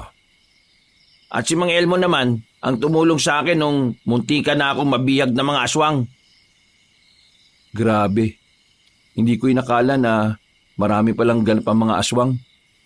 Marami talaga silang ginagawa. Hindi nyo lang nalalaman kasi medyo malayo rito. Tay, gusto ko lang malaman kung sakali bang hindi nalagay sa panganib ang buhay ko ngayon, magpapakita at magpapakilala ka ba sa akin? Oo anak, dahil nito mga nakaraan nabantayan kita at nalaman kong nagkaroon ka ng interaksyon sa mga aswang. Lalong-lalo na doon kay Violet. Kaya napilitan na ako magpakita sa'yo. Pero kung sakaling naging payapa ang buhay mo, mananatili lang akong nakamasid sa'yo sa malayo. Naintindihan kita, Tay. Sino ba yung matanda kanina? Ang sabi niya apo daw niya si Violet. Ang matandang yon ay ang pinuno ng mga aswang sa silangan. Nakarating na sila rito dahil sa apo niyang gumagala-gala. Malas ko nga Ako yung natipuan niya. Akala pa niya may gusto ako sa kanya. Hindi niya matanggap na hanggang kaibigan lang ang tingin ko sa kanya. Anak, sumama ka sa amin. Sumama? Saan? Kung saan nakatira ang mga manunugis, mas ligtas ang buhay mo ron. Tay, pwede ko bang isama yung kaibigan ko? Si Tanoy? Ang kaibigan mong may lugawan? Oo, Tay. Siya nga. Wala na kasi siyang mga magulang Hindi rin naman siya iniintindi ng mga kamag-anak niya. Ako na lang ang nakakasama niya palagi. Hindi ko siya kayang iwan na lang bigla Walang problema. Sige, isama mo. Nasa bahay siya. Nang maging malinaw na sa akin ang lahat, ay lumarga na rin kami pabalik. Masaya at magaan ang pakiramdam ko ng mga oras na yon, Kabanong. Pero habang naglalakbay kami pabalik sa amin, hindi ko inaasahan na mapapalaban ulit si Tatay at si Romel. Isang mabangis na aswang ang nakasalubong namin sa kagubatan. Malaking aswang, matangkad at maskulado ang katawan. May bitbit pa yung bangkay ng tao na mukhang gagawin nitong pagkain. Mang Elmo, kaya ko na yata to. Sige na, mauna na kayo. Hindi, Romel. Hindi to pangkaraniwang aswang. Kailangan natin magtulungan. Dada, sa gilid ka muna. Agad kong sinunod ang sinabi ng tatay ko. Maya-maya lang ay pumorma na rin silang dalawa. Nakatayo lang ang aswang na ayon sa pagkakarinig ko, isang mataas na uri ng tiktik. Walang sinayang ang tatay ko at si Romel. Inatake nila ang aswang na yun. Pero madali yung nakatalon para ilagan ng kanilang mga sandata. Nahawakan ng mabangis na aswang si Romel. Walang ano-ano ay nabalibag ito. Pero parang hindi man lang nasaktan si Romel dahil agad itong nakabangon. Ang tatay ko naman ay nakalapit ulit at tinaga ng espadang aswang sa bandang hita. Kitang-kita na parang tinabla ng aswang. Tumigil yun sandali at lumayo ng kaunti. Alerto! Muli silang lumusob, pero magkaibang direksyon ang ginawa nila. Dahil sa kanilang taktika, natamaan nila ulit ang aswang. Pero hindi to ininda ng aswang na yon. Para bang baliwala na ang ginagawa nila, tatay. Kabanong, nakita kong medyo nahihirapan na sila ng mga sandaling yon. Kaya naman nag-isip ako ng paraan kung papaano makakatulong. Kinuha ko ang sanga na nakita ko sa lapag. Pasimple akong gumapang sa gilid kung saan medyo madilim. Habang abala sila sa labanan, walang kamalay-malay ang aswang na nasa likuran na niya ako. Huminga ako ng malalim. Walang pagdadalawang isip kong itinarak ang sanga sa tumbong niya. Madiin ang ginawa ko kaya napatalon siya sa sobrang sakit. Maging sila tatay ay nagulat. Ako naman ay nagmamadaling gumapang pabalik sa kanila. Mang Elmo, ayos pala tong anak mo no? Samantalayin na natin. Hindi sila nagpatumpik-tumpik. Dali-dali nilang nilapitan ang mabangis na aswang at magkakasunod nilang pinagtatataga. Nang makita nilang hindi na yung pumapalag, bumwelo na ang tatay ko at agad na sinaksak ang aswang ng hawak nitong espada. Matigas ang katawan ng nilalang kaya buong puwersang ibinuhos ng tatay ko ang kanyang lakas. Hanggang sa nakita na lang namin ni Romel na tumatagos na ang patalim sa likod ng aswang. Tay, ang galing mo pala talaga. Pagka muna masyadong umanga, hindi pa gaanong seryoso si Mang Elmo ng lagay na yan. Hindi ko alam kung bakit naligaw ang mabangis na tiktik na torito eh. Mang Elmo, tingin mo, may pinag-aalaan na rin sila mga aswang dito? Yun ang hindi pa natin sigurado. Kaya bukas, susubukan nating libutin ang gubat na malapit sa baryo. Kailangan nating mahanap ang mga bakas para makasiguro tayo sa mga hinala natin. Hindi ko lang pinalata, pero kinabahan ako sa pinag-uusapan nila.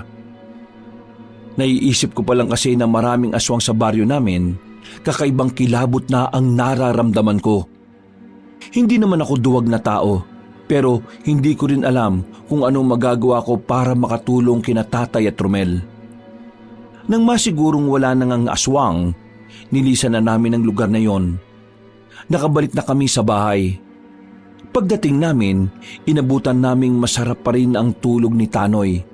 Kaya naman nagpasya si tatay na kinabukasan na lang kaming aalis. Nakatulog ako ng mahimbing noon. Masarap ang tulog ko dahil alam kong gigising ako na may tunay na akong ama.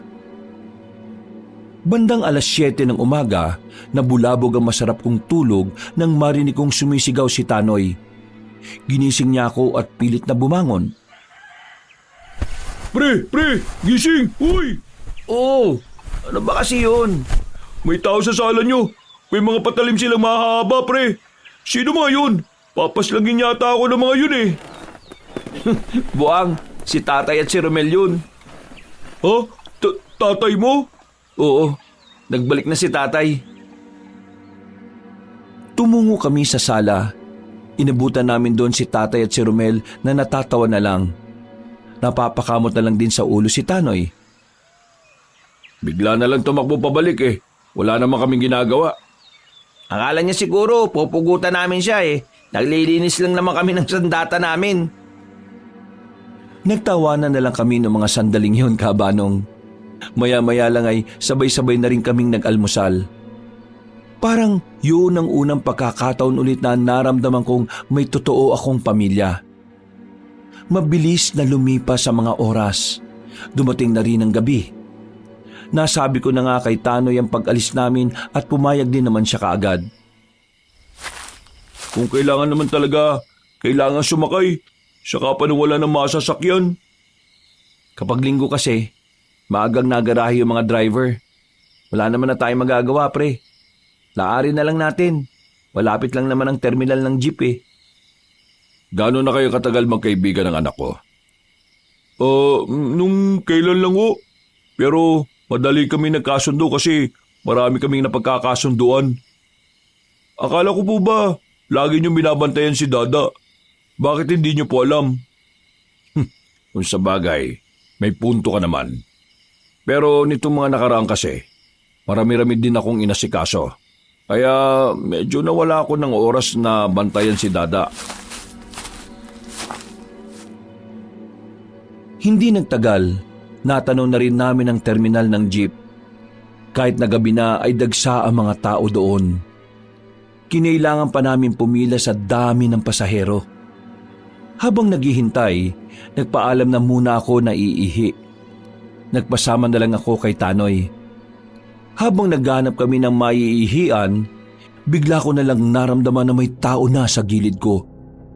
Kahit na hindi ko patapos ang pag-ihi ko, nagmamadali akong tinaas ang zipper ko. Napansin ko na lang na wala nang malay si Tanoy sa kabilang gilid. Hawak-hawak na siya ng dalawang lalaki. Lumabas mula sa dilim si Violet. Violet? Buti naman nakilala mo pa rin ang ganda ko kahit na madilim. Wala ka na magagawa ngayon. Sasama ka sa akin sa ayaw at sa gusto mo. Kailangan mo akong panagutan. Magsasalita pa sana ako pero bigla niya na lang akong sinikmuraan. Ang lakas ng suntok niya. Naisipan kong sumigaw para marinig ako ni tatay at ni Romel, pero bigla na lang niya akong hinalikan. Pinaamoy niya pa ang mabaho niyang hininga na parang nabubulok na daga. Sa puntong yon ay tuluyan na akong nawala ng malay. Nagising na lang ako nang maramdaman kong bitbit na ako ng isang lalaking malaki ang katawan. Nasa kalagitnaan na kami ng gubat. Si Tanoy ay wala pa ring malay. Pakawalan niyo ako! Mahal ko, huwag kang malikot at baka mapilayang ka. Sige ka. Mainit ang ulo na nagbubuhat sa'yo. Baka makutusan ka. Walang hiya ka, Violet! Ang baho ng hininga mo! Hindi mo dapat nilalait ang hininga ko. Dahil ngayong magsasama na tayo, araw-araw mo na itong maaamoy. Magsasama ang mukha mo. Ang lala mo na. Rico, ibaba mo nga akong kumagga. Kahit na anong gawin kong pagpupumiglas ay maigpit ang pagkakapasan sa akin. Lalo niyang hiniigpitan kapag pumapalag ako. Pakiramdam ko noon, mababali na ang buto ko kaya hindi na ako nagkulit pa. Hinayaan ko na lang kung saan nila ako dalhin. Hindi nagtagal, pumasok na rin kami sa isang malawak na bahay. Makaluma at sa unang tingin pa lang, malalaman na agad na aswang ang nakatira doon. Mga ilang sandali lang, binagsak nila kaming dalawa sa sofa na parang isang siglo na hindi nalilinis. Puro alikabok. Naubo-ubo pa ako. Si Tanoy naman ay natataranta. Pero agad din naman kaming nilagyan ng tali para hindi kami makaalis. Ito ang magiging bahay nating dalawa, Dada. Bubuo tayo ng pamilya dito. Kaya sana, kahit simple lang ang bahay natin magustuhan mo pa rin, ha? Ang mahalaga naman, di ba, magkasama tayong dalawa. Ano? Bubuo ng pamilya? Anong pinagsasasabi mo? Wala ka namang matres. Tigilan mo na nga yung ilusyon mo. Nakakairita ka na eh. Nung una natutuwa pa ako sa'yo kasi ang bait-bait mo. Pero ngayon, lumalabas na ang tunay mong ugali. Ugaling aswang ka talaga. Huwag ka na maggalit, mahal ko. Ganito lang talaga sa una. May mga hindi pagkakaunawa ng mga magkasintahan, pero maayos din naman ito. Hoy, gumising ka na nga sa kahibangan mo. Hindi ka ba nakakaintindi na hindi nga kita gusto? Ang gusto ko lang sa iyo pakikipagkaibigan. Hoy, gumising ka nga sa kaibangan mo. Hindi ka ba nakakaintindi na hindi ka nga gusto ng kaibigan ko? He, manahimik ka. Palibasa, wala kang syota. Ang pangit mo kasi. Kaya walang pumapatol sa'yo.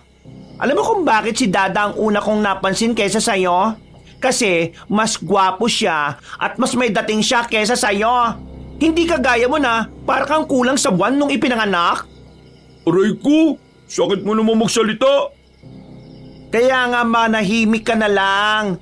Kasi usapan ito ng mga may syota. Lakas din ng loob mo yan, no? Wala ka rin namang syota eh. Feeling may kasintahan ka lang. Pero ikaw lang naman ang nagmamahal.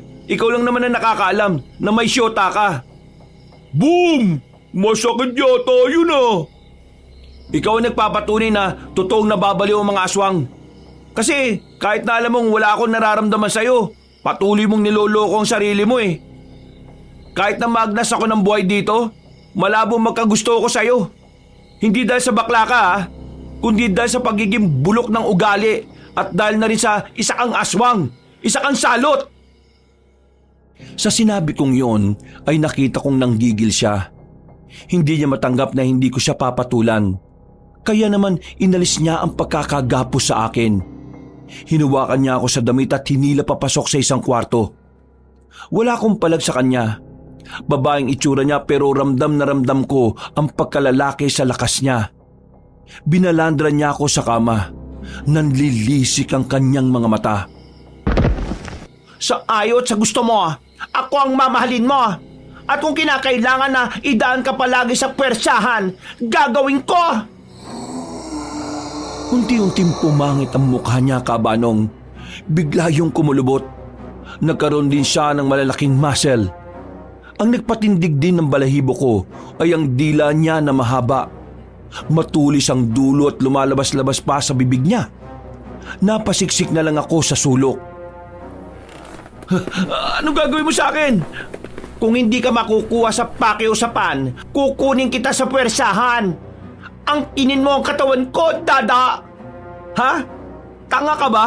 Paano kita aangkinin nagpalit ka na ng anyo?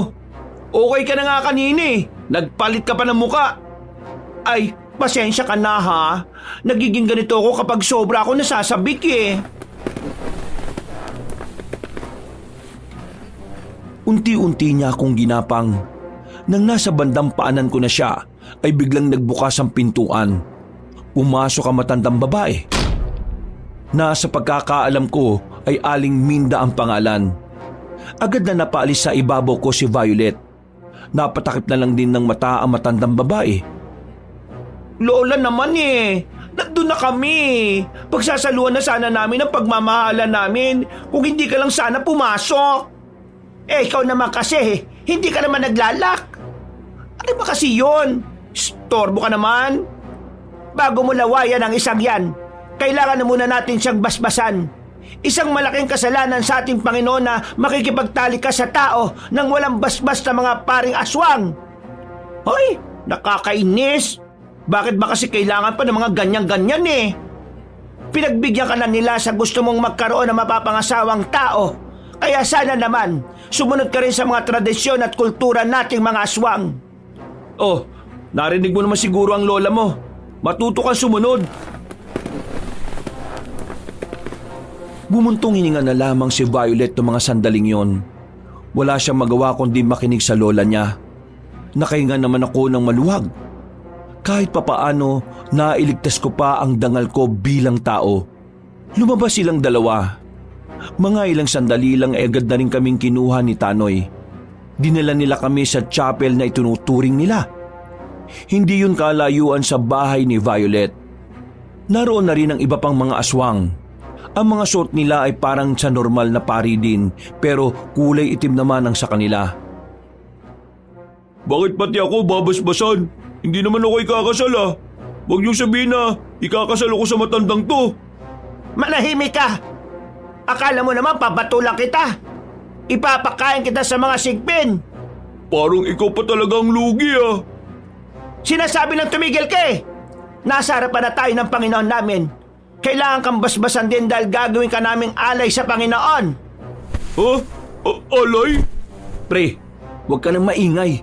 Baka mapadali pa buhay mo Nanahimik na lang si Tanoy. Hindi rin naman nagtagal ay lumapit na sa amin ang mga pari nila. Anyong tao pa ang mga itsura nila nung una. Pero bigla na lang din silang nagbago ng muka. Nasanay na lang ako sa mga pagmumukha ng mga aswang kaya hindi na rin ako natatakot. May mga binasa sila sa amin. Iba ang lengguwahe. Pero ang binasa nila kay Tanoy ay Tagalog. Kaya naintindihan ko. Pagkatapos nilang basbasan si Tanoy ay ako na lang ang natira sa gitna ng altar. Lumapit sa akin si Violet na may daladalang bulaklak na itim. Hindi ko alam kung anong klaseng bulaklak yon, pero bigla na lang niyang nginudngod sa mukha ko to at sinabing amuyin ko. Yan ang tanda ng pagmamahal ko sa iyo. Biglang lumapit din ang 3 pari sa akin. Nilamutak nila sa mukha ko ang dugo na hindi ko alam kung saan ang galing. Basta ang lansa niya sa pangamoy. Hindi ko na napigilan ng sarili ko. Nasuka ako sa harapan nila. Sinukaan ko si Violet sa sobrang inis ko. Nagalit naman ang lola niya. Kinuha ko ng ibang lalaking aswang sa gilid. Dinala nila ako sa labas at doon nila ako binugbog. Magiging asawa mo na si Violet kaya matuto kang irespeto siya. Hindi ako papayag na ganyanin mo siya. Alam na ba ng apo mo na binalak mo kong ipapatay? Violet, pinadukot niya ako nung nakaraan. Ipapakain niya sana ako sa mga kasama niyang aswang. Buti na lang nakatakas ako. Yan ba ang isang lola na mahal ang apo niya? La? Totoo bang sinasabi niya? Ha?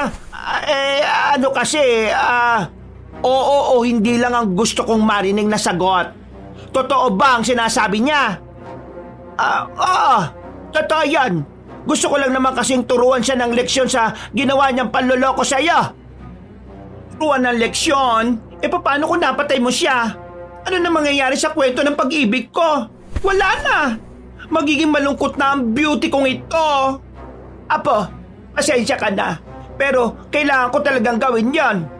Ang sabihin mo na lang, hindi mo talaga tanggap si Violet. Kunwari ka lang na mahal mo siya pero ayaw mo sa kanya kasi bakla siya. Manahimik ka! Huwag mong sirain ang kaisipan niya. Apo, nilalason lang niya ang utak mo para mag-away tayong dalawa. Violet, tingnan mo ang ginawa niya sa akin. Pinagbugbog niya ako. Kung wala ka ngayon, pinalapa na naman niya ako sa mga aswang na yan. Isipin mo nga, gusto mo akong mapangasawa pero may ganyan kang lola? Lola, hindi ko inakala na magagawa mong pagtangka ng buhay ng aking mahal. Paano kita isasama sa kasal ko kung iniisip kong anumang oras may gagawin kang masama sa kanya? Lumayo kayong lahat sa kanya. Walang hahawak sa kanya. Ang sino mang manakit sa mahal ko, malalagot sa akin. Apo, hindi na ako makikinig sa iyo, Lola. Alam ko naman na una pa lang, ayaw mo na sa akin kasi bakla ako. Kasi ang gusto mo ay maging prinsipe ako. Pero sa hindi inaasahang pagkakataon, ako ay naging isang prinsesa. Hindi totoo yan. Huwag kang maniwala sa sinasabi ng lalaking yan. Anak yan ng mortal nating kaaway, Apo. Hindi kayo maaaring magsama. Papatayin ka lang din ang ama niya. Oh, kita mo na? Lumabas din ang totoo. Ayaw mo maging masaya ako? Makinig ka sa akin. Gumising ka. Lumayo kayong lahat. Biglang lumapit sa akin si Violet at hinigit ang braso ko. Hinila niya ako palabas sa kapilya nila. Sinundan naman kami agad ng mga nasa loob. Apo, saan kayo pupunta? Lalayo kami sa inyo. Hindi naligtas dito ang mahal ko. Kalokohan ang gagawin mo. Sinisira mo ang ating paniniwala.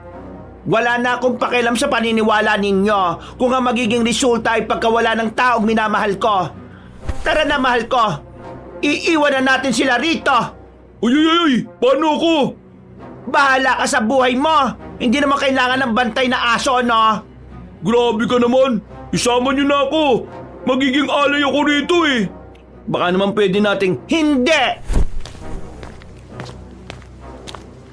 Wala nang nagawa pa si Tanoy. Kinaladkad na ako ni Violet. Malakas siya. Hindi ko kayang kontrahin ang puwersa niya. Kahit nababae ang puso niya, naroon pa rin talaga ang pagiging lalaki niya. Hindi ko na alam kung saan niya ako dinala. Basta bagong bahay ang pinuntahan namin. Hindi kagaya ng nauna. Hindi gawa sa bato. Yari lang sa matitibay na kahoy na nara.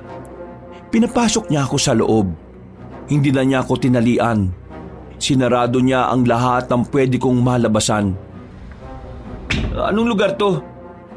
Bahay ito ng aking ina. Ligtas ka rito. Hindi ka nila makukuha rito. Hindi ba nila alam to? Alam nila. O hindi mapupuntahan nila tayo rito? Basta, ligtas ka rito kasi ako ang kasama mo. Bakit mo ba ako gusto? Ano bang meron sa akin na wala si Tanoy? Marami. Hindi ko mabilang kung ilan. Violet, alam mong hindi kita gusto, di ba? Nasabi ko na sa'yo nung una pa lang. Oo, alam ko yon. Alam kong yung mga sinabi mo kanina ay para lang malaso ng utak ko. Pero hindi yun nangyari. Ha? Kung ganun, bakit mo ko dinala rito? Kung hindi ka naman pala naniniwala sa mga sinabi ko kanina. Gusto lang kitang ilayo sa kanila. Kasi may punto ka naman talaga sa mga sinabi mo eh. Hindi ako gusto ni Lola. Binibigay niya lang ang mga gusto ko ngayon kasi meron siyang kailangan. Kailangan? Ano? Narinig ko na sinabi niya, sa araw ng kasal nating dalawa, Sa oras na ipapainom na nila sa atin ang dugo ng karunungan, hahaluan nila yun ng brosas. Anong brosas? Kay brosas? Ang brosas sa isang uri ng likido sa aming mga aswang na nagpapabuhay ng pagkalalaki. Kapag pinainom nila sa akin yon, makakalimutan ko ng ako ay may pusong babae. Kaya naman siguradong kapag nangyari yon, ako na lang din ang madedehado. Lahat ng pinaghirapan ko para makuha ka ay masasayang. Ano nga ang kailangan niya sa'yo? Ang kailangan niya sa akin, ang pagiging lalaki ko. Kailangan niya akong gawing lalaki para may mamuno na sa lahi namin sa oras na mawala siya. Akala ko naman kung anong kailangan niya sa'yo. Nag-isip pa ako. Bigla siyang lumapit sa akin at hinuwakan ng kamay ko. Parang nangingislap ang mga mata niya. Pinipisil-pisil niya pa ang palad ko. Dada, mamahalin kita hanggang sa dulo ng walang hanggan. Kaya sana matutunan mo rin akong mahalin balang araw. Violet, alam kong may kabutihan pang natitira dyan sa puso mo. Kaya sana, yun na lang ang pairalin mo. Kabutihan? Walang magagawang kabutihan kung patuloy tayong hindi magmamahalan. Violet naman, makinig ka sa akin. Hindi nga kita kayang mahalin eh. Mahalin mo naman balang araw. Wala nang balang araw. Kasi hindi na tayo aabot doon bilang magkakilala. Ha? Ano sinasabi mo? Sinasabi mo ba sa aking mawawala ako? Papatayin mo ako? Papaslangin mo ako bilang asawa mo? Violet, Sinasabi ko na nga ba eh. Ginagamit mo na naman ako eh. ang bihira. Tinupak na naman ang isang ito. Nanlisik na naman ang mga mata niya, Kabanong. Hinawakan niya ako sa kwelyo at binalibag ng malakas sa pader. Masakit man ang tumama akong likod ay agad pa rin akong bumangon. Hindi ko na alam ang gagawin ko ng mga sandaling yon. Wala akong malalabasan at sa puntong yon, ramdam kong sagad na ang pasensya niya. Masyado mo na ako niloloko, Dada. Hindi ko na kayang ginagawa mong pang-aabuso. Anong pang-aabusong pinagsasasabi mo dyan? Hindi nga kita gusto eh. Paano kita inabuso? Ngayon, mas mabuti pang kainin na lang kita kaysa makain ka pa ng iba. Ako lang ang titikim sa linamnam mo, Dada.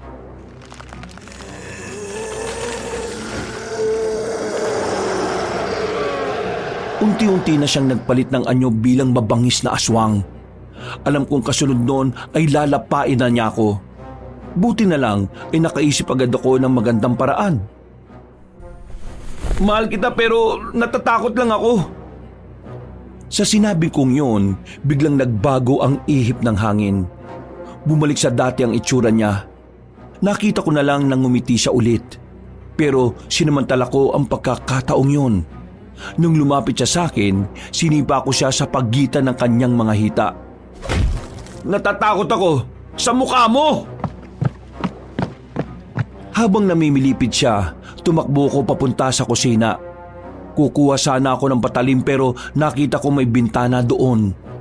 Binasag ko yon at dahil kasya naman ako ay agad-agad akong lumabas. Binilisan ko ang takbo ko. Kahit na hindi ko alam kung saan ako papunta, ay hindi ako tumigil. Sa kakatakbo ko ay nakabalik na ako sa unang bahay na pinagdalhan sa akin ni Violet.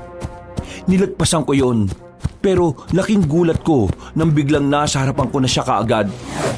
Hindi mo ako matatakasan, Dada. Kakainin na kita ng buhay. Tutal, ayaw mo naman akong kainin sa honeymoon natin. Mahal naman talaga kita eh. Wala ka na maloloko, Dada. Hindi na kaya ng pasensya ko ang kalokohan mo. Kaya humanda ka na ngayon.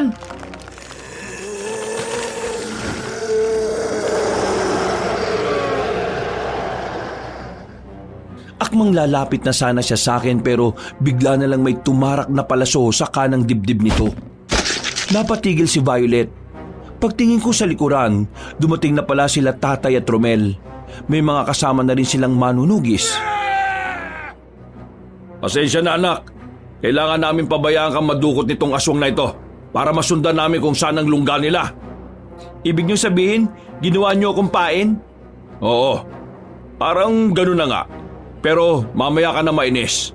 Kailangan muna nating iligpit ang isang ito at ang kanyang lola. Madali lang na inalis ni Violet ang palaso sa dibdib niya. Tumutulo na ang laway niya sa mga sandaling yon. Parang hindi na nga niya ako nakikilala, Kabanong. Mga kasama, ihanda niyo ang sarili ninyo. Dario, sumama ka kay Romel. Ako nang balang humarap kay Minda. Tumango na lang ako bilang tugon. Nag-iba na ng direksyon sila tatay. Habang naiwan naman kami ni Romel kaharap si Violet. Ito na ba yung may gusto sa'yo? Ang pangit ah! At sino ka naman para makialam sa away namin mag-asawa? Ano? Away na mag-asawa? Huwag mong intindihin yan. Nahihibang na ang isang yan.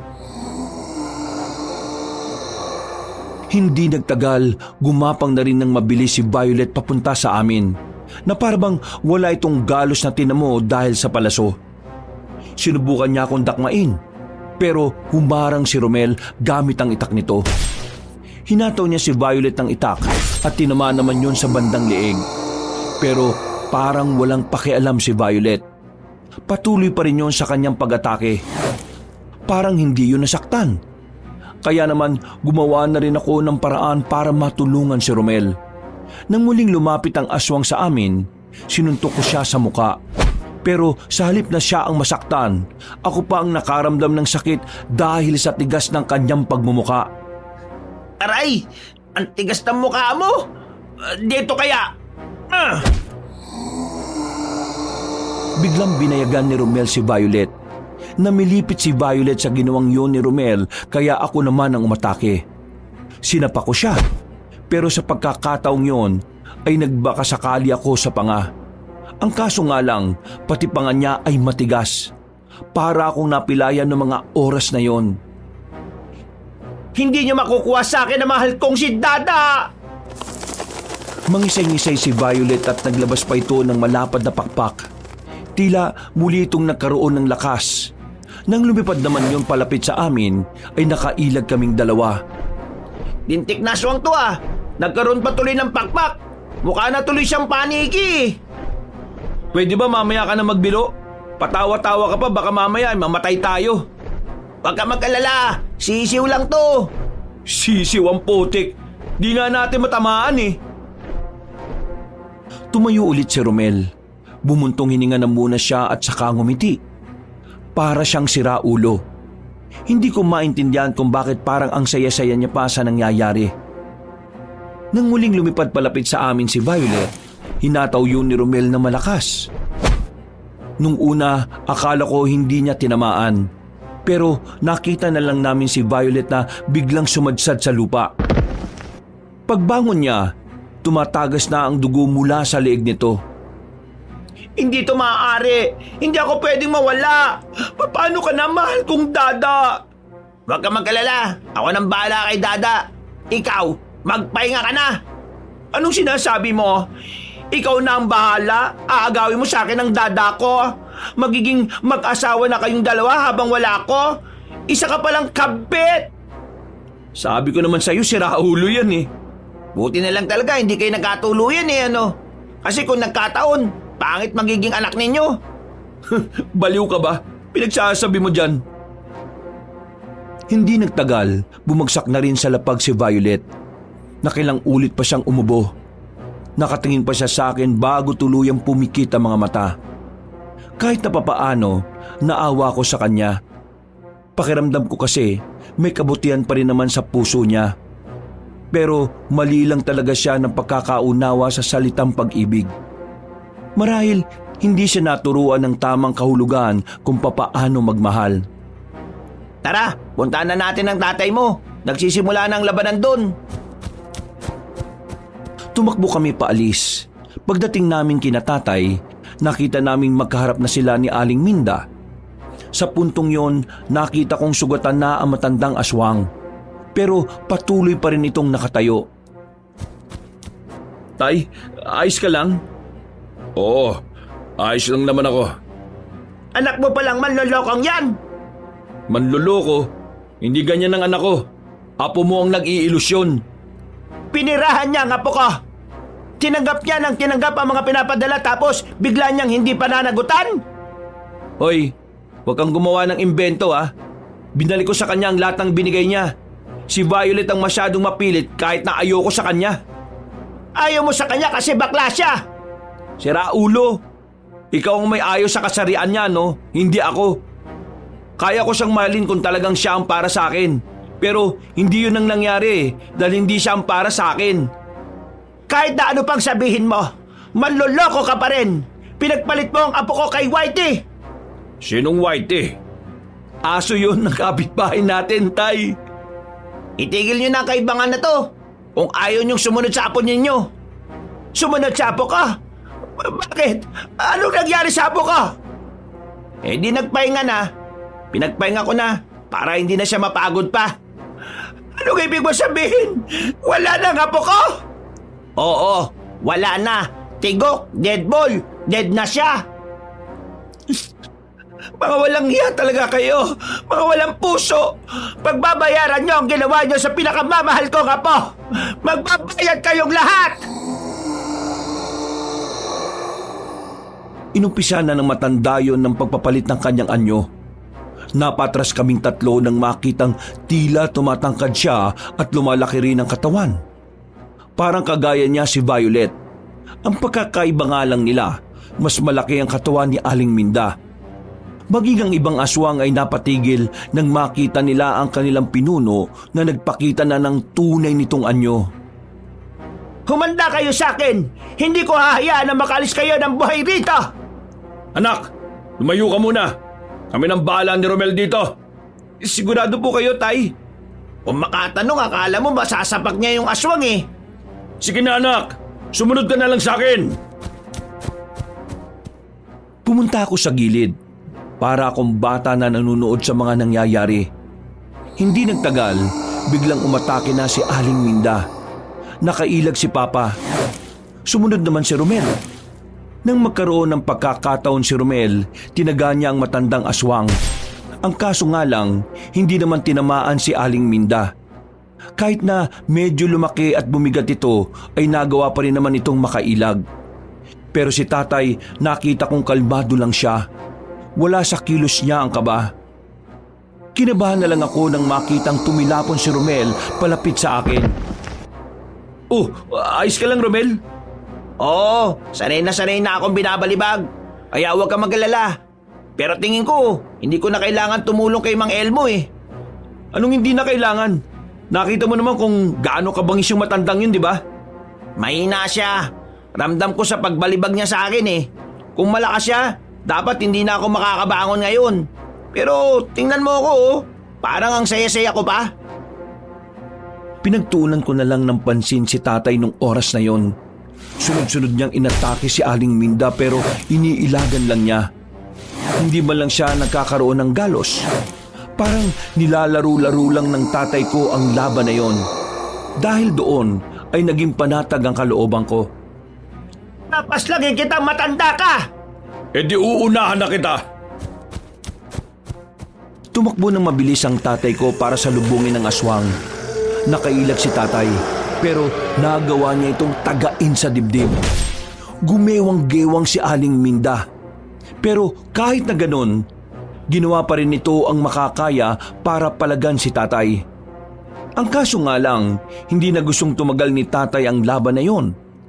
Nang makakuha ng tamang pagkakataon, nagmamadaling tinakbo ni tatay si Aling Minda at saka sinaksak ng espada ang tiyan. Hindi pa nakontento ang tatay ko. Tinarak naman niya ang espada sa bandang kaliwa ng dibdib. Paghugot ng espada, sandali pang nakatayo ang matandang babae. Unti-unti na rin yung bumalik sa dati nitong anyo. Hindi nyo na mapaparami pa ang lahi ng mga aswang. Hanggang dito na lang ang buhay ninyo. Hanggang dito na lang ang inyong paglalakbay.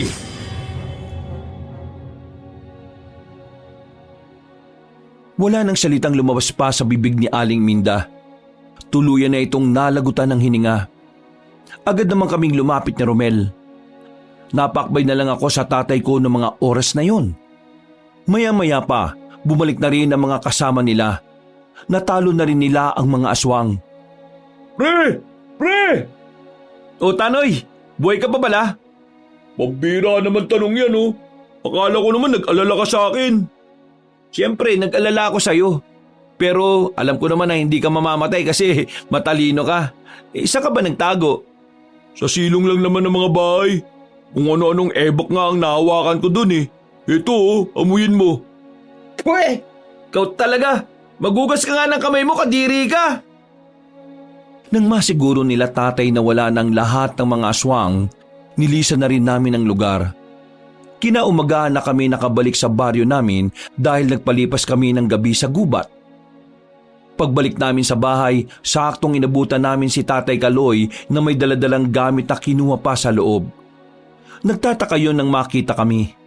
Binitiwan agad ang hawak-hawak na gamit. Anuin ko lang, Ikaw pala sira ulong umaabuso sa anak ko ha? Ano? Ha? Palag! Papatayin kita sino ka ba? Ako lang naman ang totoong tatay ni Dario. Ha? Sinong Dario? Nakakairita yung pagmumukha mo. Ano ha? Ang sarap mong saktan. Tay, tama na yan! Inawat ko na lang si tatay ng mga oras na yon. Dahil kung hindi, siguradong malulumpo niya si Tatay Kaloy. Inutusan na lang ni tatay ang mga kasama nila na dalhin sa barangay si Tatay Kaloy. Napabuntong hininga na lang din ako. Pasensya ka na ha. Matagal ko nang gustong basagin ang mukha nun eh. Pero ngayon lang ako nagkaroon ng pagkakataon. Ang tagal kong wala sa tabi mo kaya ang dami mong dinaranas na hindi maganda eh. Tay, wala na yon. Ang mahalaga naman sa akin magkasama na tayo ulit. Wala na rin ang mga aswang. Makakapamuhay na tayo ng tama. Makakapagsimula na ulit tayo. Huwag kang mag-alala anak. Ngayong magkasama na ulit tayo, makakabawi na rin ako sa'yo. Gagawin ko ang lahat para maging tunay na ama. Pwede ba akong sumama sa pamilya nyo? Ako, pwede rin ba? Oo naman, pwede. Ang kaso nga lang mukhang mas lalo akong tatanda kasi 3 lalaki ang anak ko eh. Baka puro pa sira ulo. Nagkayakapan na lamang kaming 4 ng mga sandaling yon. Napuno ng tawanan ng bakuran namin. At mula noon, doon na nagsimula ang magandang samahan na nabuo namin.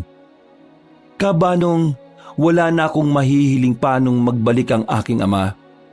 Kaya naman kahit na pumanaw na rin siya ng ilang taon nang nakalipas, maluwag ang kalooban ko na tinanggap yon. Sa buhay, minsan kailangan mo lang din talagang labanan ng mga hamon. Dahil hindi natin alam na baka malapit na pala tayo sa dulo ng ginhawa. Hanggang dito na lang po kabanong. Magandang gabi po sa inyong lahat mga kayanggaw.